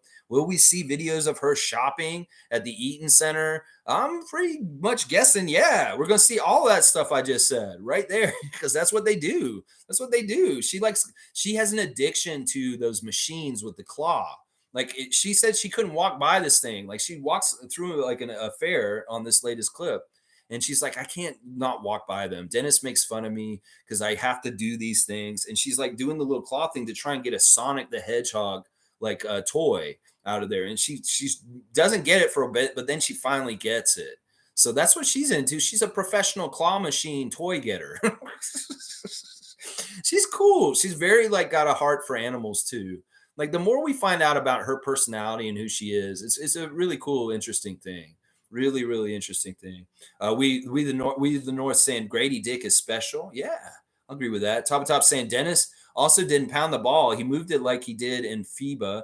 He made quick decisions, which just makes us harder to defend. But his pace is key because we have a young team and we have to run. Yeah, smart decision making. Looking for Gary Trent for threes, just like he would Franz Wagner for Team Germany. That's a very similar action. He brings it up the court. He's going to look for Gary like he would look for Franz. And that could be a very similar kind of action as the same stuff he was doing at World Cup. We the North saying he sure is going to be a dick on the court. There's going to be a lot of this. My channel's not for kids. This is not for under 18. So yeah, make all the dick jokes you want. Fiercey's got OG on blast. I love it. I love it. Wayne's saying what's absolutely fantastic is Scott Barnes wants to play basketball. At that age, that's what you want. Doesn't really care about Nick Nurse or any other team's dumpster fires. OG is so composed. Yeah. I want to give another big credit to Scottie Barnes for his post-game interview. They gave him a question where he could have slammed Fred, and he chose not to. In fact, he was fantastic in this. In fact, fuck you, Pensair. Go watch Scottie's post-game interview, and you see how much he hates Fred and these things. Like, he respects Fred, and he put respect on Fred's name after the game. He had every opportunity to slam Fred in that interview, and he could have done it, and it wouldn't have been a big deal, but he did not.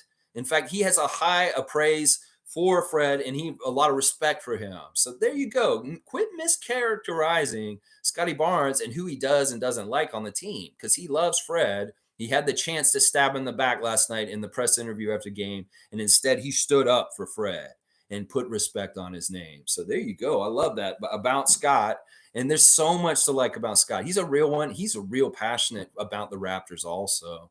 Like Marquise has taken to our team very strongly. Grady has taken to our team very strongly. Scottie has taken to our team very strongly. It's just like a lover. You're a virgin. You have your first love you have sex with. That means something. The first person. It matters. And in some ways, these guys have that kind of thing with our team. And I love that. I love that so much. Scottie's a real one. He's a Raptor, and he loves playing for our team. He really does. John Vu saying, I'm hearing crickets from the naysayers. There you go. I love this, John, and welcome to our channel. I hope you'll come and join us more often. We're here every morning, and you can talk Raptors with us every day. Yeah, now I don't want to hear the crickets. I want to hear the negative ninnies, the people that have all this bullshit to say about the Raptors. Yeah, where is it? Hello, hello. We don't hear you today, do we? No, we do not. That's right. I love it, Johnny. Let's see. We the North saying Sixers. Nick Nurse having his drama headache, loving it. Even though Harden is back, doesn't mean he's going to put his heart to play good after being called out. Daryl Morey is a liar. Yeah, he's only there to make the trade to the Clippers happen. It's like they're saying, you're going to lose money. We're going to fine you every day you don't show up. Okay, I'll show up. Okay, you can practice? No, I'm just going to stand over here with Rico and kind of mess around with the ball a little bit, but I'm not going to practice with y'all. Okay, do you want to play in the preseason game today? No, hell no, I'm not going to play in the preseason game. I told y'all, I just showed up so y'all can trade me to the Clippers. Are you going to make that happen? I'm waiting. Hello. That's the whole place where James's head is right now. He's not there to work with Nick. He hates Nick. He hates Daryl Morey. He's only there because he is smart. His agent told him to. And this is the best way he can facilitate the trade. He has to be around the team right now. So yeah, that's exactly it right there. And Miss J saying high degree of difficulty for Dick to shoot the ball like that. That first one was a fadeaway from the elbow, very hard as a right-hander to come across right to left, pull the ball across the body and shoot. Yeah, that's why the team was going crazy on the bench because they saw him do something that a vet does. They saw him do something that DeMar DeRozan does. And he worked on that for years to get to that point. Grady's coming in as a rookie. He's making his first shot in preseason at a high level difficulty shot for a vet. Yeah, that's a lot to look forward to and possibilities. G saying, love Scottie's playmaking, particularly in the post. No player can hinder or get in Scottie's way. Scottie has a mentality to take his spot in the league as his bag grows. Yeah, we're here for it. I keep saying it, Scott. We just live in this world. It's your world, bro. I'm just living in it, man. You go do whatever you want. It's your world, man. I just live in Scottie Barnes' world. He is the king. He's the man who can do whatever he wants in this world. And the more he realizes this, the more he grows into his powers and the more he exerts them on the court in a cerebral, smart, efficient way, we are going to be good, Raptors Nation. Trust me. We're going to be good. Everybody's saying, what is this team? They have no superstars. They have no good players. Motherfucker, you better watch Scottie a little bit more closer if you don't think this team's got superstars. You're already sliding Siakam when you say that. But yeah, you go ahead and you ask me, well, how's the Raptors going to get better? They're going to get better on the shoulders, the broad shoulders of a young man named Scottie Wayne Barnes. That's right.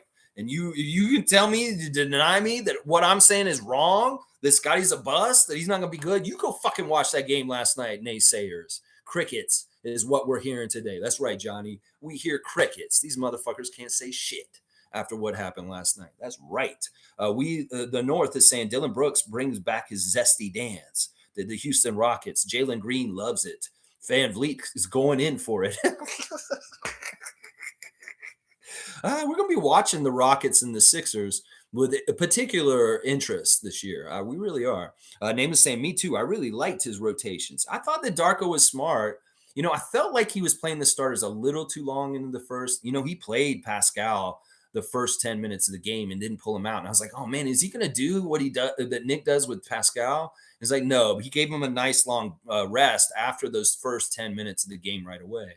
I think in some ways he was testing Siakam's stamina because he knows Siakam's this guy who never gets tired. He's like, all right, Pascal, I'll play you the first whole 10 minutes of the game, but I'm not playing anybody as long as you. I'm going to take the other guys out, and you're going to get to be in the game the longest right away from the start. Now, Scottie got pulled just a little bit before him, so he was trying them like with their stamina right at the beginning of the game with Siakam.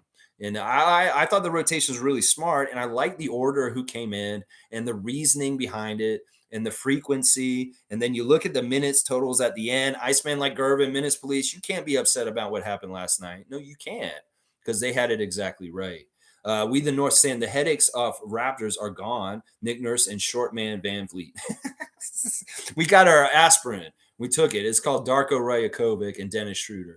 Yeah, there you go. German and Serbian international foreign aspirin we took. It's really good. It works.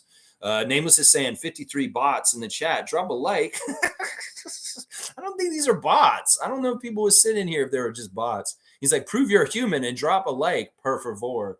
Let's not demand things of people. They can be at different levels of how they watch me. They just want to be a spectator and they just want to listen to our chat. They don't want to comment. They don't want to like. They don't want to do that. I don't need anything from any of y'all. I'm just here doing my thing. And if you enjoy it, please come and join me all the time. But I love all y'all, and I do love that you guys come and we do this all the time because this is part of my favorite part of the day is talking Raptors with y'all in the morning. Seriously, Top saying there was a play where Gradey forced a tough shot but got back on D to stop the score. Very impressive. That's what I'm saying. There's a hustle, and there's also a basketball IQ in him about the way the ball bounces and the way plays are starting to generate or start to happen. He gets ahead of it. And he's kind of in the right spot. He's a Johnny on the spot, is what you call it. He just happens to be in the right place at the right time, maybe to collect a loose ball, maybe to get in there and grab a rebound that's very necessary at that time. Maybe sometimes it's getting in the passing lane and getting a steal all of a sudden. So in some ways, he's got an awareness on the court that is a little bit past a rookie's awareness. Let's just put it that way, is what I'm seeing with him. We the North saying, I am not human, I am AI. It's already happening, y'all. AI is taking over, and I knew someone was weird about that name. I was like, that's an AI name. No person would talk in that kind of language. That's a robot talk right there. So yeah, welcome robots. Yeah, I know it's the future. I'll begrudgingly welcome y'all here, AI people. Wayne's saying, guys got to play so they can make mistakes and let the coach correct them. Let's bring on the mistakes for the cohort that needs to be coached and developed. That's right. Lots of tape, lots of opportunity to set things straight and to get better. That's what we're all about. And the things that they did right, that's the other thing. Darko's not just going to come down on them and say, this is your reel of all your mistakes, Raptors. I'm so mad at you. No, he's going to show the good stuff too. He say, you did so good in this moment, Siakam, when you made this decision. Continue to do that, please. There's two sides to this. Show them and correct them the stuff they're doing wrong, but praise the stuff you really like. Encourage them to do more of that too. There's got to be two sides. Gradey saying, Nameless is saying Gradey Nowitzki. Gradey Nowitzki? Man, that's a tall order, man. That's a little bit of a tall order. Maybe Dennis needs to teach him some German. We the North saying, hang on, jumped ahead, and thanks for the cutoff, guys. I don't mind going to it for 3 hours though. I'll do one more half hour and then I'll get off the air here. All right, let me see what We the North said in the last part there. This guy's funny. This AI robot is with us today. Hilarious. He said, Raptors channels everywhere, all the same. Happy Thanksgiving. Listen, I'm trying to be something different. I mean, I don't know if these other Raptors channels got a puppet co-host named Justin Bieber, but I do. This is my son, Justin Bieber. You're my son. You know that, Justin Bieber? Yeah, you're my son. Yeah, I have a Bieber son. So yeah, there's a lot of Raptors channels out there, but do they have a Bieber co-host named Justin Bieber? No, they don't. No, they don't. So yeah, you were good. You're my son. You go sit down over there and watch me do the rest of the show. Okay, I love you. I love you. See, that's how you son someone properly. That's right. You son them and then you give them love. That's right. That's right. David Saborn saying, not the same. Go watch Goofball. You'll see. He's not talking about me. This robot is not talking about me, David. It's okay. This robot is just saying there's a lot of channels out there. There really are. And where is this robot? The robot's with us. That's right. Tom Duke is saying he's got me on blast. Thank you, Tom. Nako's saying space cooking the chicken is such a workload. You're space cooking the chicken? You're doing chicken or you're not doing turkey? Man, in some ways, Gerald, I wish I had a cam on you doing this Thanksgiving dinner. You guys gotta understand, Nako the Nacho is an old friend of mine that I did comedy with. He's a stand-up comedian, and I don't know him. He's an eat-out guy. Like, we would eat out all the time. I didn't even know he cooked. So the whole idea of Nako cooking his family's Thanksgiving dinner for them right now, in some ways, I want to see this. I want to see if there's a little bit of Three Stooges or something going on here. Whatever's going on with Gerald, I wish you luck, and I hope it goes really smooth and stuff. But in some ways, I want to see this, Gerald. You cooking in the kitchen right now to believe it. I love you, Gerald. You know I love you. And this is just all for fun. But yeah, it's a workout. All right, let's see. So Isaac's got Scottie and Dennis on blast. I like that. Stargate saying, isn't Lil Sims the girl from Top Boy? I don't know Top Boy. I haven't seen it. Lil Sims is one of the most talented UK rappers out in the last couple of years. Her music is fantastic. Her rhyme scheme and her flow, very, very good.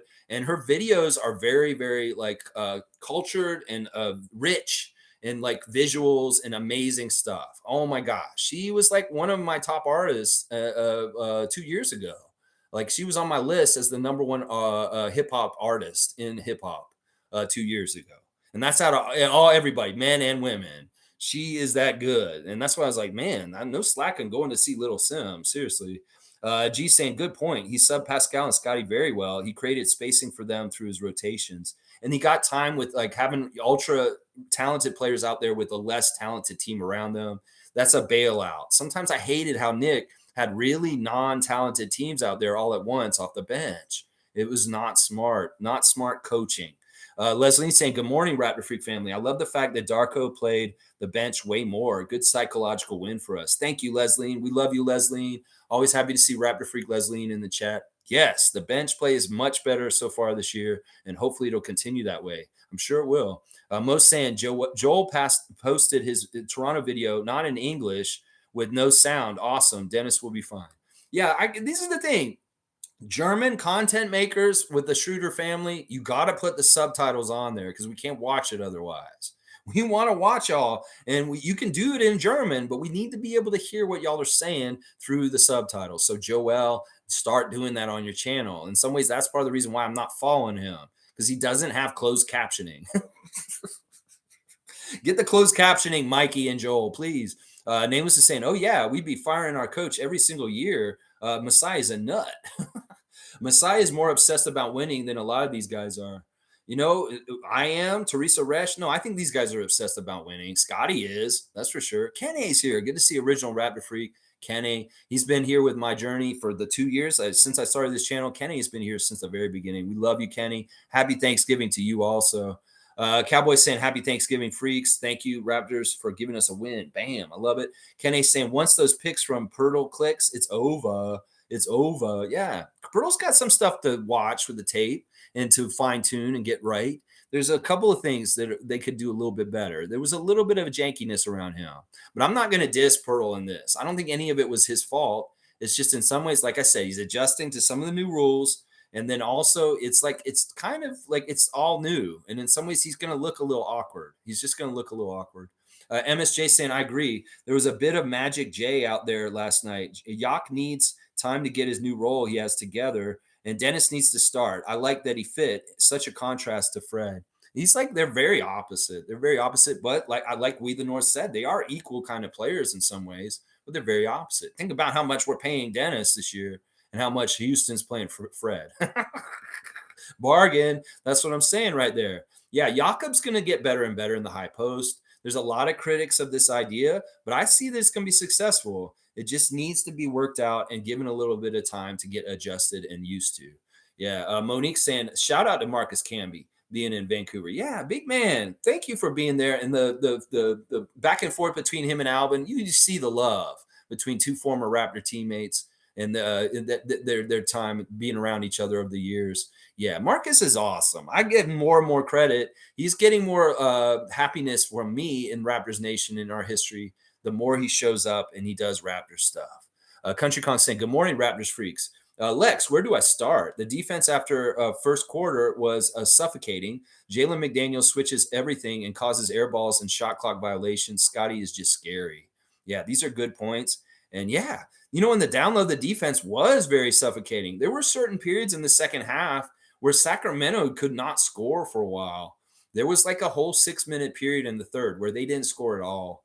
And that was a big, big part was our defense. Oh, yeah. Cowboy saying everyone smashed the like button for Lex. Thank you, Cowboy. I appreciate you. Country Conk saying Gradey definitely needed more minutes. Does he need more muscle? Yes. Can he provide instant offense off the bench as a rookie? Yes. Fading left, he's money like Kyle. Remember, I compared him to Steph.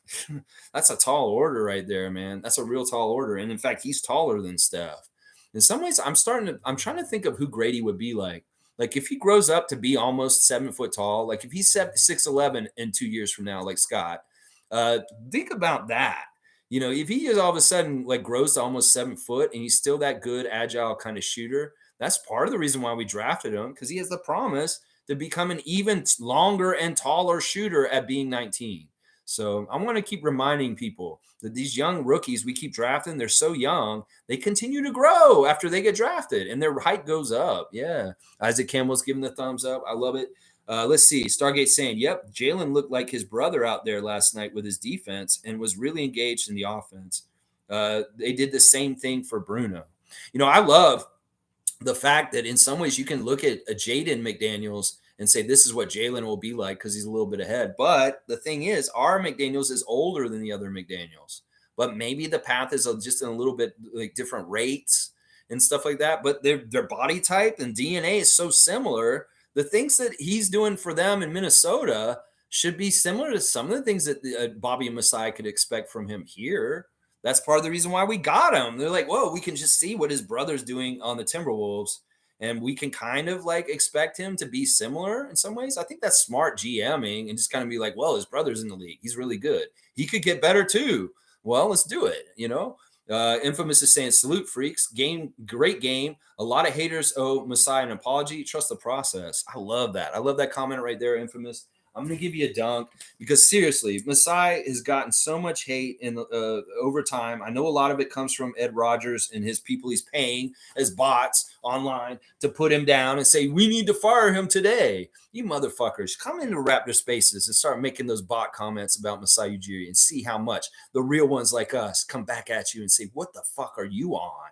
Seriously, are you on some crazy ass drugs or something like that to think that we need to fire Masai? Or are you working for Ed Rogers? Straight up.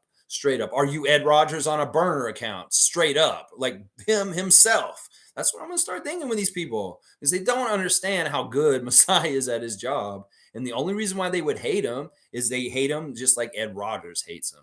Yeah, I don't get it. If you're a real Raptors fan, you love Masai and you really want to protect him. Trust me, we want to protect him in all kinds of ways from our own fucking ownership group. Oh my gosh. Trevor's saying, I'm going to Drake concert tonight. My wife says she's not ready to go back home. So we're going to be until Thanksgiving. So I don't have to fly back and forth for work. Okay. Well, have fun at the Drake concert. Is amazing concerts here in Toronto the last couple of days, giving away money, bringing in J. Cole and 21 Savage the last one. Just good stuff. Drake, you are winning. You're killing it. We love you, Drake. Continue to be a badass, and I hope your health gets better. I know you're going to take some time off, and whatever's ailing your stomach, hopefully you can get it fixed and you'll be all right. Let's see. Kenrick's here. Good to see Kenrick Chronic Art, James, y'all. Kenrick is a tattoo artist here in the Toronto area. If you want to get a tattoo commission, look up Kenrick Chronic Art, James. He also does art just in general. If you want some art commissioned also, he can help you with that. After playing 39 minutes of the game because they had no bench, people expected Pascal to have something in the tank at the end of games. The guy had to play the most minutes in the NBA. Yeah, the last few years, Siakam has by far been the most minutes played on the court, him and Fred. It was insane, the fact that these guys got way more minutes than people like Steph and LeBron and other people like that. And it was really just Nick being lazy in coaching and over-relying on his top players. In some ways, the coach is smart when he knows how to press the keys on the piano the right way to get somebody like Malachi or Jeffrey Doughton or Javon Freeman Liberty in there for quality minutes and spelling your top guys. That's real coaching. That's the art of coaching. Can you play parts of your bench that may be kind of scary and get good, efficient stuff out of them? No, Nick couldn't. He starved them. And when they came in, they were shell-shocked and they sucked. So what are we supposed to do? Overly rely on our starters and play them 40 minutes a game every night? Fuck that. That's losing coaching strategy. And our new coach isn't stupid enough to try that kind of shit. Coach Yukong saying, Pascal Siakam to me played amazing. Amazing. When Darko gave him DAP, I totally understood. I haven't seen Pascal use energy on D like that in years. He was a menace. He was setting up our offense too. This is a side bonus of what we were just talking about. Siakam has more energy to expend on the defensive end. All of a sudden, he may get consideration for defensive awards also. Yep, and yep. MSJ saying, if we were at full strength, Dennis, Scottie, OG, Pascal, Jakob, Gary, Otto, Jalen, Chris, Precious, Christian, Grady, Jeff, and fight for minutes. Honest for second unit, Gary, Dick, Otto, Boucher, and Precious. Yeah, that's probably our backup lineup with Otto maybe changed out for Thad or Garrett or maybe Jalen. That's what I would say. Maybe Gradey is not on that lineup. Y'all keep thinking Grady's just going to be in the rotation automatically. I don't agree with this. I think that it showed last night that he's in the third string and that he needs to go and be heavy on the 905 this year and really go and kill that competition. As Darko said, there's steps to this to earn things. And in some ways, Grady's got to go to 905 Mississauga and kick some ass with Marquise and Javon Freeman Liberty over there, and then he'll be ingratiated more to stuff on the main roster. He really is third string. He's not on our backup lineup, Chris. I don't see this. I would take Grady out of there and put Jalen McDaniels in that spot instead. So it's like Gary, Jalen, Otto, Precious, and Chris. Maybe you sub out Otto for Garrett one night. You sub out Otto for Thad one night. I don't know. Something like that. Infamous is saying, we're going to be good, and we don't have our full squad yet. Anyone know why Doughton didn't play? Well, I think it was telling that he didn't play Doughton and Harper. And they're kind of a pair in some ways. They've been the two ways from last year. I think that Jeffrey's going to get his time, but I wouldn't overanalyze this. I really wouldn't overanalyze this. In some ways, my first inclination is, well, he is on the outs, and he may be the easy cut in training camp.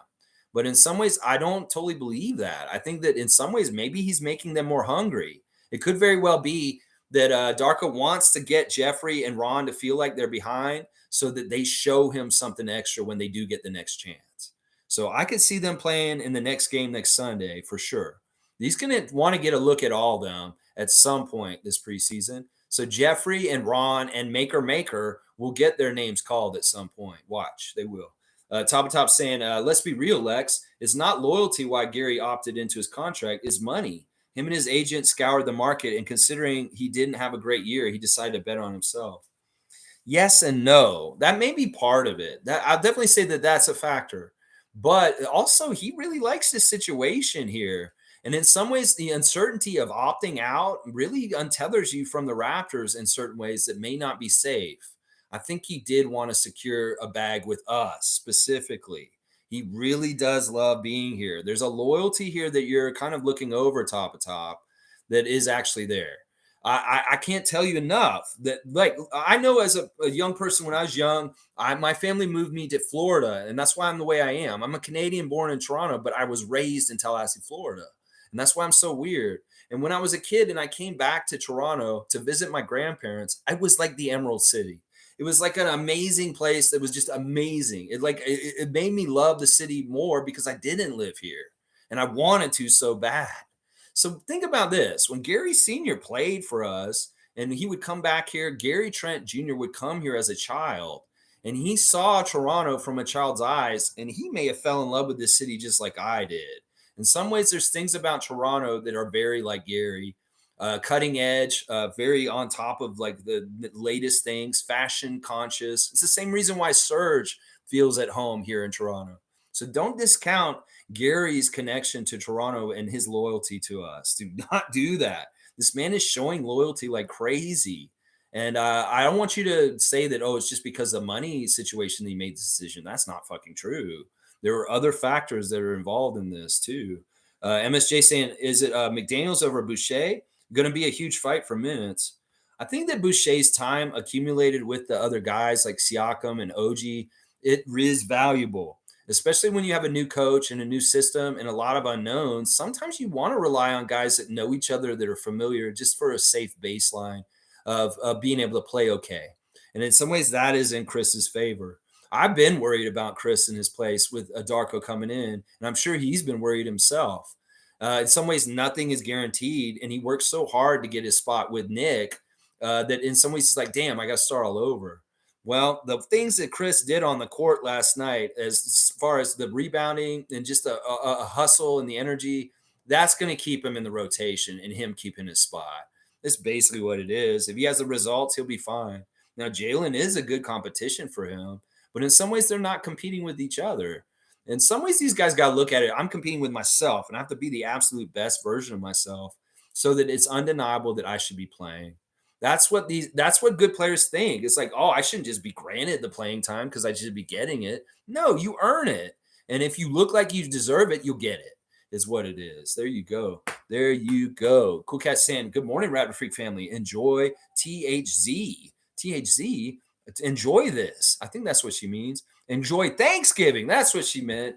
With family and friends. Thank you, Cool Cat. Happy Thanksgiving to everybody. I am grateful today and thankful for Raptors basketball. I am grateful and thankful today for Masai Ujiri. I am grateful and thankful today for my friends and family and loved ones and my friends, including all of you in the Raptor-Freak family. I just am so grateful, and gratitude will get me more great things coming in my life, more Raptors wins, more great stuff, more championships for the Toronto Raptors. So practice gratitude every day, not just on Thanksgiving. It's the day to do it for sure. But if you make every day Thanksgiving, your life gets better. Trust me, it really does. Just order a lot of turkey and eat it every day. Jan saying at MSJ, that may be the thing. We could really run a deep bench, 10 to 12, keep the team fresh and match up hell. Yeah, well, that's his intention. He said it in interviews. Darko very much intends to run 10 deep this year, at least 10 deep. Now, those last two, the 9 and 10, they could be flipping out for 11 and 12 on certain given nights, depending on matchups or needs in the game. So I like it. I like it. Koloko and somewhere, you got to figure out where he's going to be when he's healthy, as far as in that 10 deep also. So it's going to be very interesting managing the minutes and the rotations more liberally, allowing more guys to be able to be out there. I am so happy about it. I did not like the way Nick suffocated our bench by not playing them. I did not. Fiercely saying, Dennis said he appreciated vet presence when he was a rookie for the Hawks and feels it's only right he reciprocate to the rookies. We have a gem. Dennis said something after the game that blew me away. They were asking him about Scottie and like what he thinks about him. And this is what he said. He said, I'm going to teach him how to be a better pro. I'm going to be working with him directly. Dennis said it straight up. He says, I want to help Scottie become the absolute best player he can be, and I'm going to be sharing knowledge with him. That's what Dennis said in the press conference after the game. So I'm all about that. And Scottie, be open to hearing what Dennis has to say. This man knows what he's talking about, and he can help you become an even better player for sure. For sure. I love that. Dennis said it straight up. I want to mentor Scottie. He said that after the game last night. I don't know if many people caught that interview. It was very short. Dennis came out for just a second. And he said in that little bit of time, I really like Scottie's game. I'm going to be talking to him a lot and mentoring him. He said Scottie specifically. Cool Cat saying preseason game 1 was good to see Darko schemes unfold over time. Looking forward to this season to see the entire playbook. Love to see almost the entire team play. Yeah, lots of refreshing, great stuff about last night for sure. Stargate saying, nameless, you're wrong on this one. Flynn did not look good at all yesterday at all. Let him go. He has had his chances over and over again. I don't think that that's totally fair. I think you guys are kind of both right in some ways, but not.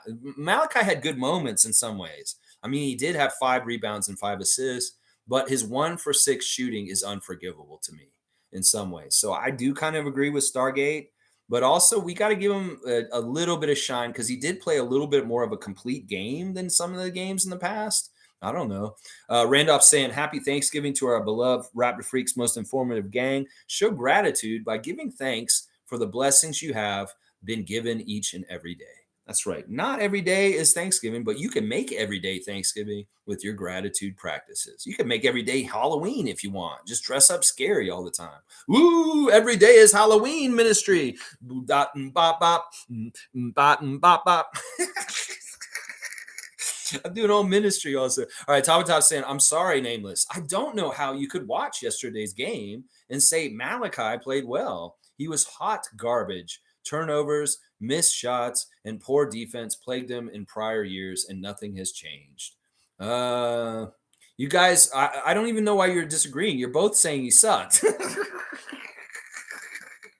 Cool guys saying, good to see the bench players getting a run. That will lead to a fair assessment on whether you make the team. That's right. Give them a chance. And then Delano Banton's not in an ugly-ass green jersey all of a sudden. Just give these guys a chance, Darko, and he will. He will. Stargate saying, I can't believe I'm going to say this, but I agree with Top. See, I told y'all. Y'all are agreeing with each other. Infamous is saying also, Flynn did well. Let's see his full progression. We become attached to scoring as a sign of progress. There are little nuances that I notice he'll be all right. The nuances and stuff like are fine. It's just that he needs to make his open shots. I sound like a broken record with this. He's 1 for 6. He's supposed to be a shooter. He needs to make his shots. That's all I'm going to say about this with Malachi. All the other stuff look good. The defense, the bulking up, the rebounds, the assists. but the shots is still not happening correctly with him. And that pisses me off. He's supposed to be a shooter. He's got to shoot like Grady and Gary. I'm sorry. Fiercely saying problem with Malachi is super good friends with McDaniels. Why did Jeffrey not play? I don't know. It's just a coach's decision.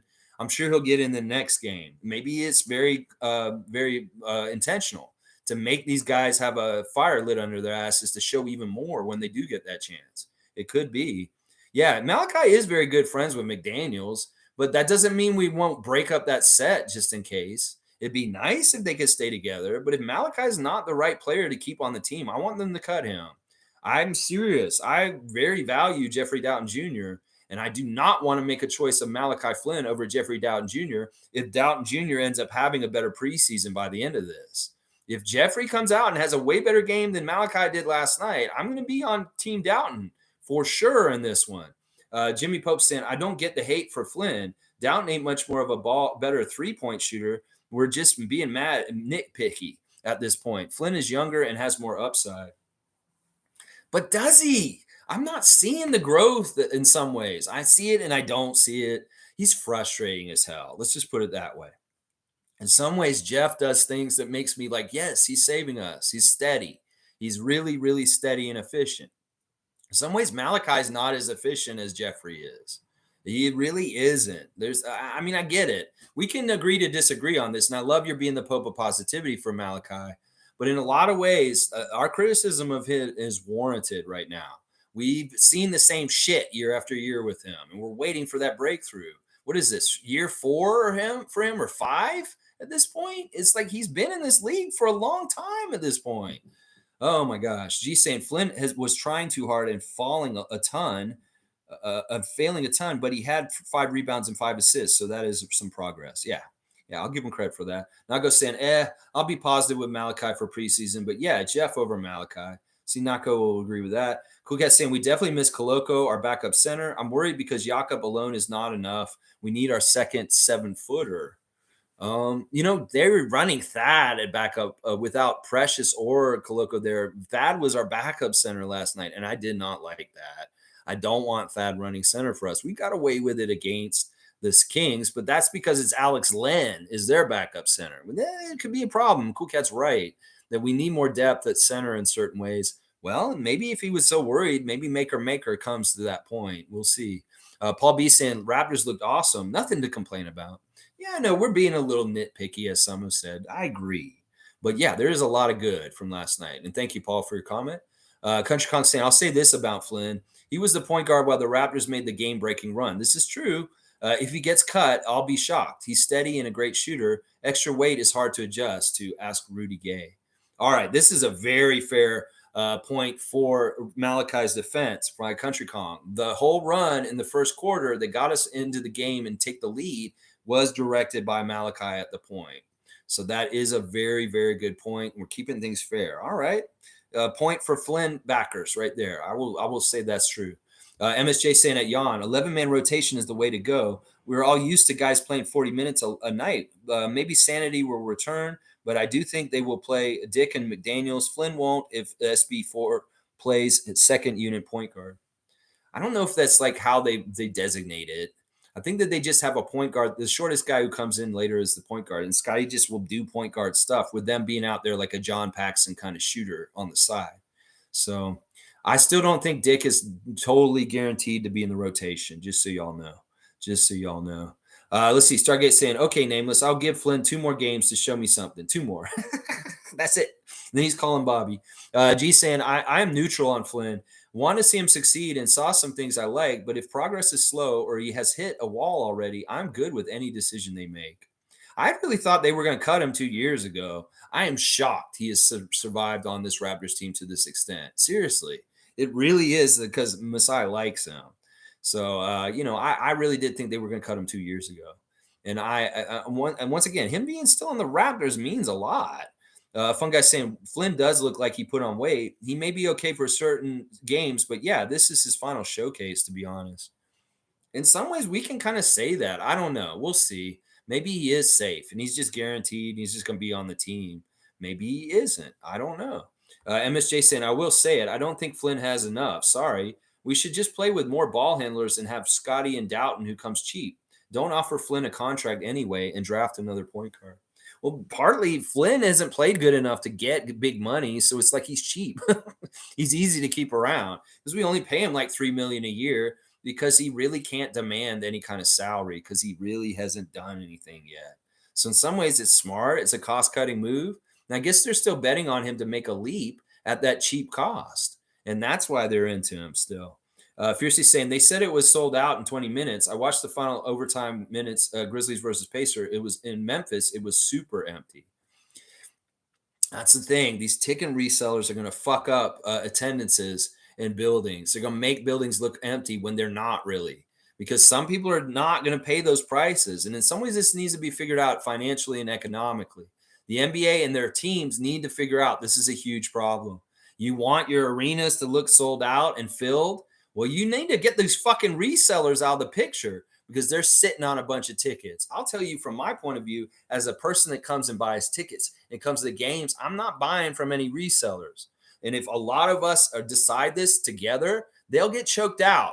And that market and that way of trying to make money through that way will stop happening, especially if the league sees all these empty seats and it looks ugly. Yeah, they might have to do some stuff with Ticketmaster and different people and make it tougher or outlaw these bot fucking people from doing this reselling shit. They just need to change the system altogether. Your prices are already high, Raptors. You don't need some third party jumping in and trying to get a cut on top of it and making it even worse for us. Seriously, it's ridiculous, the prices for the ticket resellers. So I say to fans, and even if this hurts the Raptors in some ways, well, it don't. Because the ticket resellers buy all the tickets and they get all the money from the ticket resellers. Well, they'll buy it from the ticket resellers. So they sit on the tickets. Even if it looks empty in the arena, it'll fuck them over and they'll lose money. And maybe they'll think twice about doing their stupid way to try and make money through fucking doing ticket reselling. So we have some power as consumers to make the decision to never buy from a ticket resale. Never, ever buy. If you're on the site, when you're looking for tickets, only get the ones that are directly from MLSE and the Raptors front office, ticket office. If they are the resale color, don't buy them. Let them sit on them and lose their money because nobody bought the tickets reselling. That's what I'm saying right now. And the Raptors will figure it out. Like, well, why is there so many? It's a sellout, but nobody's in the seats. Because these fucking people fucking bought all the tickets. We can figure this out. We're going to figure this out. Consumers, we have more power than they tell us. And we can make this happen the way we want it to. So let's fucking not support these ticket resellers anymore. I am not about that. Now, listen, I want to make a distinction. If you're a season ticket holder and you have tickets that are yours and you just want to resell them to people in that way, that is not who I'm talking about. I have no problem with people doing that. If you have 2 pairs of tickets in the arena and you want to sell a pair of tickets every game and that's it, if you're not buying 100 tickets in the arena and trying to resell them, I'm not talking to you. It's the mass ones, the big ones, the farms, instead of like the individual season ticket holders that just want to resell them because they can't go to the game. No problem with that. No problem with that. But in some ways, we can't tell which is which at this point. And that's a problem. That is a problem. Yeah. Infamous saying Gradey is going to be great, but he's not ready yet. You're right, Lex. He's going to have to do some time in the 905, and also he's going to have to get that weight up. He's got to get stronger. And you know what? It'll do him really good down there. We want to see him dominate on that level to get that confidence up. And it's the right level of increment of going against competition. You get thrown in the fire with the NBA right away. Sometimes that's bad for you. Seriously. Sometimes that's bad for you. And you need a little bit of, it's like a video game. You got to go through the easier levels to get to the harder levels. You can't just go right to the Mario World 8-3 and try and beat it. You got to go to Mario 1-1 and go all the way through. Take some warp tunnels. I don't give a shit and get to World 8. But you can't go straight to World 8 right away. You do have to go to World 1 at least to get to the first warp tunnel, is what I'm saying. I'm doing Super Mario Brothers analogies. Oh, my gosh. So funny. Let's see. Tom Duke is saying fiercely, that's why I didn't like seeing some empty seats. Not lots, but there were tickets on Ticketmaster until yesterday that indeed went down in price on game day. Greedy buggers. Didn't make sense to me. That's what I'm saying. If you want to go to Raptors games, don't buy your tickets months in advance. Don't buy your tickets even a week before. Go to the arena the day of and dare yourself. I told Fiercey, who lives in Ottawa, don't be afraid to come to Toronto without Raptors tickets. I will get you in that building personally, myself, no matter what. And don't be afraid because it'll save you money. If you buy the tickets early, you're going to pay that premium of the resellers, and it's not worth it. You wait the day up, they get desperate. They want to unload their inventory. You can get those tickets for nothing right before the game. So any Raptor fans, they're going to the game this year, wait and get them right at the, you could get them at the ticket box office. And I'll bet you'll get them for very cheap. Watch. Cool Cat has been utilizing this method for years, and she's very good at it. And I know it works. I know it works, y'all. So do it that way. That's what you got to do. That's right. Tom Duke's giving me the cutoff, and he's saying 16 more days until the season starts versus the Timberwolves and Scotiabank. Speak your minds. Cutoff is now. Fun Guy saying even Fred would miss free throws in pressure moments, but Gary is fundamentally sound and composed at the free throw line. His structure, the way he shoots, the whole everything about it is very solid fundamentally. And he's a bucket, not just as a shooter. He is at the free throw line also. Fiercely saying went in Sixers Instagram post of their loss, and of course fans blamed it on the fact Harden and Embiid didn't play. They also said it's just preseason. Yeah. There's no reason to overreact to things right now. In some ways, it's like, yeah, sure, maybe we are overreacting in a positive way towards what the Raptors did.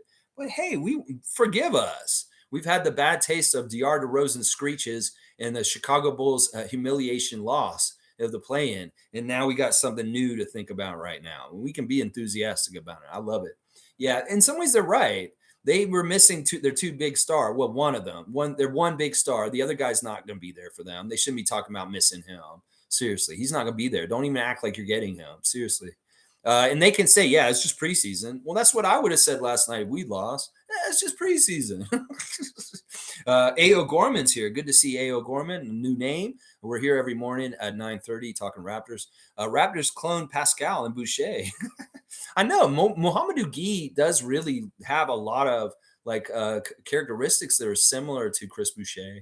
And I can tell that Chris has taken him under his wing and really is enjoying maybe a mentoring of him. It's very cool. I mean, because their body types are so similar, there's probably some very specific kind of like knowledge and advice Chris can give him that he could have helped him earlier when he was being a young player.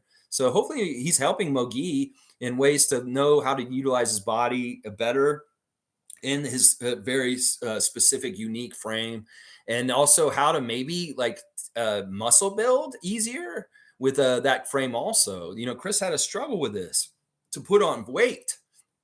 He still does to a degree. And in some ways, he could help Mohamedou Gueye with some of this stuff. And I hope he does. I really hope he does. Kareem saying, Doug Christie should have been part of the opening monologue, not Murray. Oh, you mean when they came out and spoke to the crowd? It was interesting. Keegan Murray was awkward.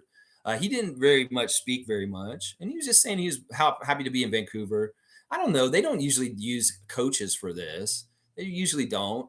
I thought that Gary was awesome. Once again, Gary being very suave, charismatic with the microphone and the welcoming of the new season. And I love that they picked Gary to do that. That's once again a symbol, something right there.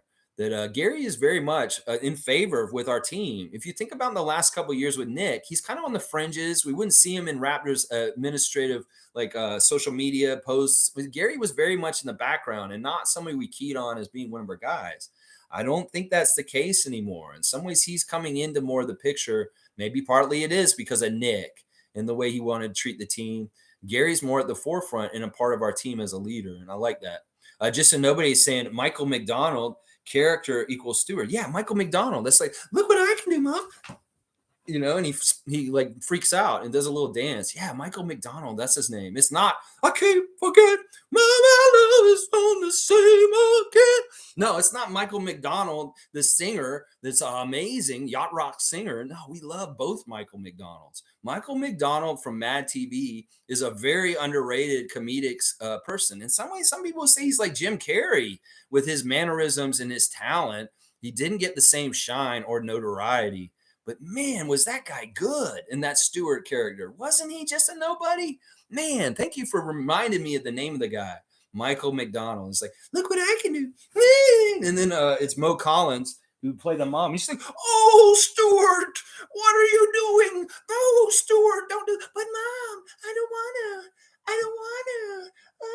He's like, oh, he's so cringy and annoying and uncomfortable, but funny at the same time. I love it. Yeah. Welcome, nobody. Bam.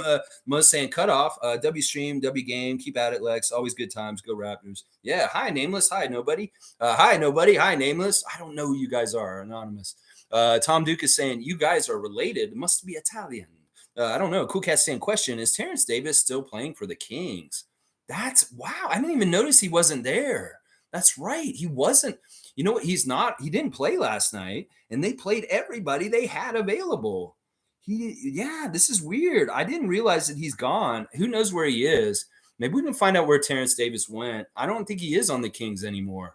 If there was some sort of move of him this summer, I didn't catch it. I didn't hear it. That's crazy. Yeah, nameless and nobody. This is perfect. No, nobody. El mio cugino. Yeah. Nick Norris says chonky. Nick Nurse says chonky. Nick Nurse is chonky. Just a nobody said, I don't speak Italian. I assume you said good. Prego. Yeah. Oh, I meant grazie. Yes.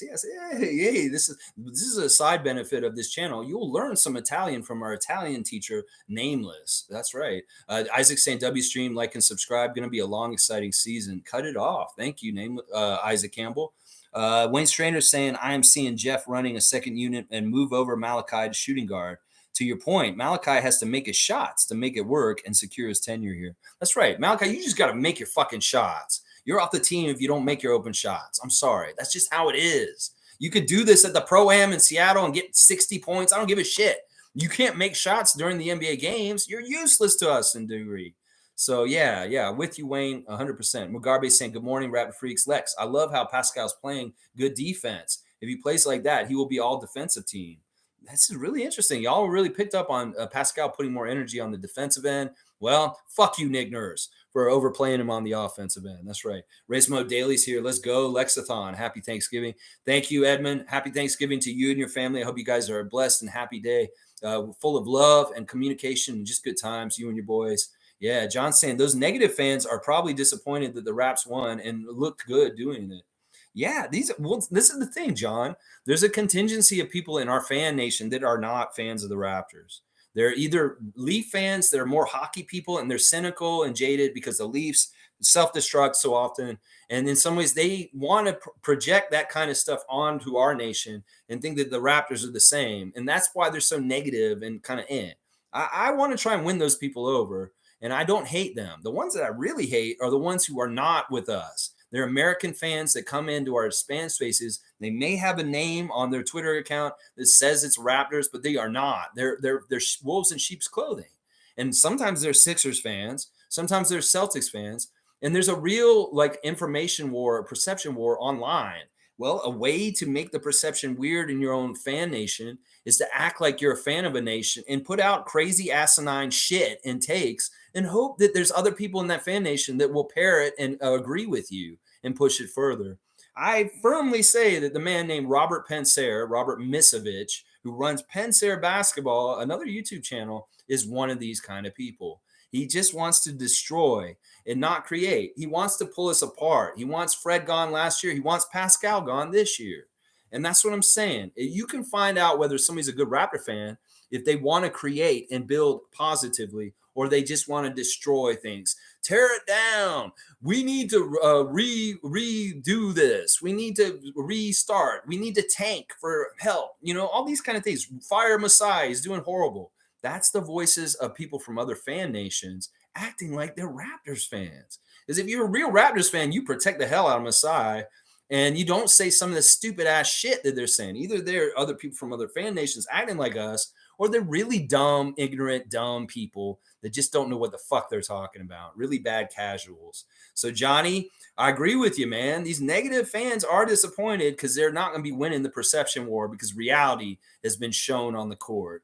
They can say all the out-of-pocket shit they want all summer. When we're in trouble, we have to fire our coach, and things are kind of unsettled and weird, and they can get stuff across. But when the proof is in the pudding on the court with success, they can't say shit. And you're right, crickets. That's right. That's right. Alan Tam is here. Bam, son. Happy Thanksgiving to you, Alan. Welcome to you, Alan from Nameless. We love Alan Tam. Bam, son. Nameless saying, I could be wrong about Flynn entirely. I did have a half a bottle of Chilean wine last night. He's not judging Malachi right because of the wine. All right, fun guy saying, laugh my ass off. You know I can relate. I need some kind of remedy too before games to go along with a good smoke sesh. Yeah. There you go, fun guys. Woo! That's gonna be me in about 10 minutes, right? When I get done with this, I am over 3 hours. I said I was gonna stop. I just can't stop, especially after a great game like last night. Tristan Phipps has got the fire out. I love it. Good to see you, Tristan. Cool Cat saying, I buy some tickets pre-sale window and remaining last minute. I never buy from scalpers or those resellers trying to scam the system. Now, she has great strategies for how to get tickets. She said, if you can get in the ticket pre-sale and get them directly right away in those windows when the MLSE opens them, that's fantastic. That's the way you can get them early. But if you don't get them before the resellers get there, then don't do it. Now, I'm going to disagree with her slightly on what she said. I am okay with scalpers. In fact, I have very good friends that are scalpers outside the building. They are better than resellers because, first of all, you can haggle with them. And if you're friends with them, you can get a good deal. Trust me. I know Bobby. I know Marco. I know Tony. I know all these guys out there because I've known them for years. From being outside the Maple Leaf Gardens, outside the Rogers Center, outside of the Scotiabank Arena. And they know me and they give me deals. So if I can't get something at the ticket office, I will avoid the resellers. I will go to Marco. And Marco will give me something good. In fact, Bobby has given me his own personal tickets before, right now near the court, for nothing before. So I would not dissuade against the scalpers. The scalpers are actually really good people. They work a job, unlike the resellers. They're out there in the cold, in the winter, and in the rain, and they stand out there and they help people get into games. In some ways, what they do is not bad to me. In some ways, you can haggle with them once again, and they will come to you. And once again, if it's the last minute and they really want to unload tickets, you can get a good deal with them. And face-to-face is much better too. You know who you're exactly working with. And you have relationships with them, they will give you help and give you good tickets later down the road. Trust me, I know. I can do this myself. So I'll disagree with her on that. I allow scalpers to be a part of how I get tickets. In fact, they're on the list above the resellers. It's like I'll try and get them directly from MLSE. I'll try and go to the ticket office. I may go to my friends that have season tickets and try and see if they're not going to use their tickets and I can get them from them. If I can't do that, then I'll go and see Marco and he will get me in for sure. I know every time I go to the Scotiabank Arena, if I don't have tickets, I'm getting in that motherfucking building. I don't care what the event is because I have people that will give me tickets to get in there no matter what. So that's why I was telling Fiercely, don't be afraid. Come to Toronto, even if you don't have tickets. We'll get you good tickets and you will get in that door. I promise you. There's no way you will be denied. Watch. Yeah. Tom Duke saying Terrence Davis is still a free agent. So nobody picked him up. Baggage. Yeah. Sorry about the yelling. It's all right. No problem. And Fiercely saying Mad TV was good competition to SNL at some point. I liked it. W stream, Lex. Well, do I do a pretty good Stewart? And maybe his mom. Oh, Stuart, get up off the ground. What are you doing, Stuart? No, but I don't wanna.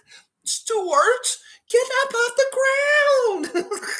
So annoying. I love Mo Collins and Michael McDonald. They're awesome. Yeah. All right, there's the we'll end it up with Monique saying, my bad, MSJ. All right, y'all. Thanks for watching me today. We're doing a recap and a reaction to the Raptors' great victory yesterday in Vancouver over the Sacramento Kings. Good for the people in BC to have a great game to come to and really enjoy. In some ways, the entertainment value of that game was off the charts. A lot of fun stuff. I'm sure people that went to the game, like Joseph Starks, had a blast. And that's what we want. We want to grow the Raptors brand across Canada. Well, we need to give them a good product when we show up in these other arenas across this nation. So, good job, Raptors, once again, doing a great Canada series and going out west for a successful training camp swing. And I'm so proud of you guys. I'm going to be happy when you guys get back here in the 416 and continue your workouts this week at OVO. We'll be watching every step of what happens with them this week leading up to their next game on Sunday. And I hope you'll join us again. 9:30 a.m. tomorrow morning. I'll have Tuesday trivia. So if you want to play some Raptors trivia, please join me again. Thank you, Monique, for the congratulations. Thanks again, y'all. Please like, comment, subscribe, and share. And if you really do like my channel, you can become a member. And membership does have its privileges. I'm doing instant reactions after the game, really short ones, just for members on this channel. It's not anything that you're missing out on. It's something that I will talk about in the morning anyway. But if you want that extra content of me emotionally reacting when the Raptors win or lose, you will get that this season from being a member to this channel. All right, y'all. Thanks for watching. I love y'all. Let's go Raptors. I'm so happy with Darko's debut. I think that he's going to be a very successful coach for the Raptors. And a lot of Raptors fans are realizing that. They're saying that Masai got it right. He hired the right guy. And I really do truly believe that also. Thank you for joining me. And as always, you know what I'm going to say right at the end of this, and say it with me. Let's go Raptors!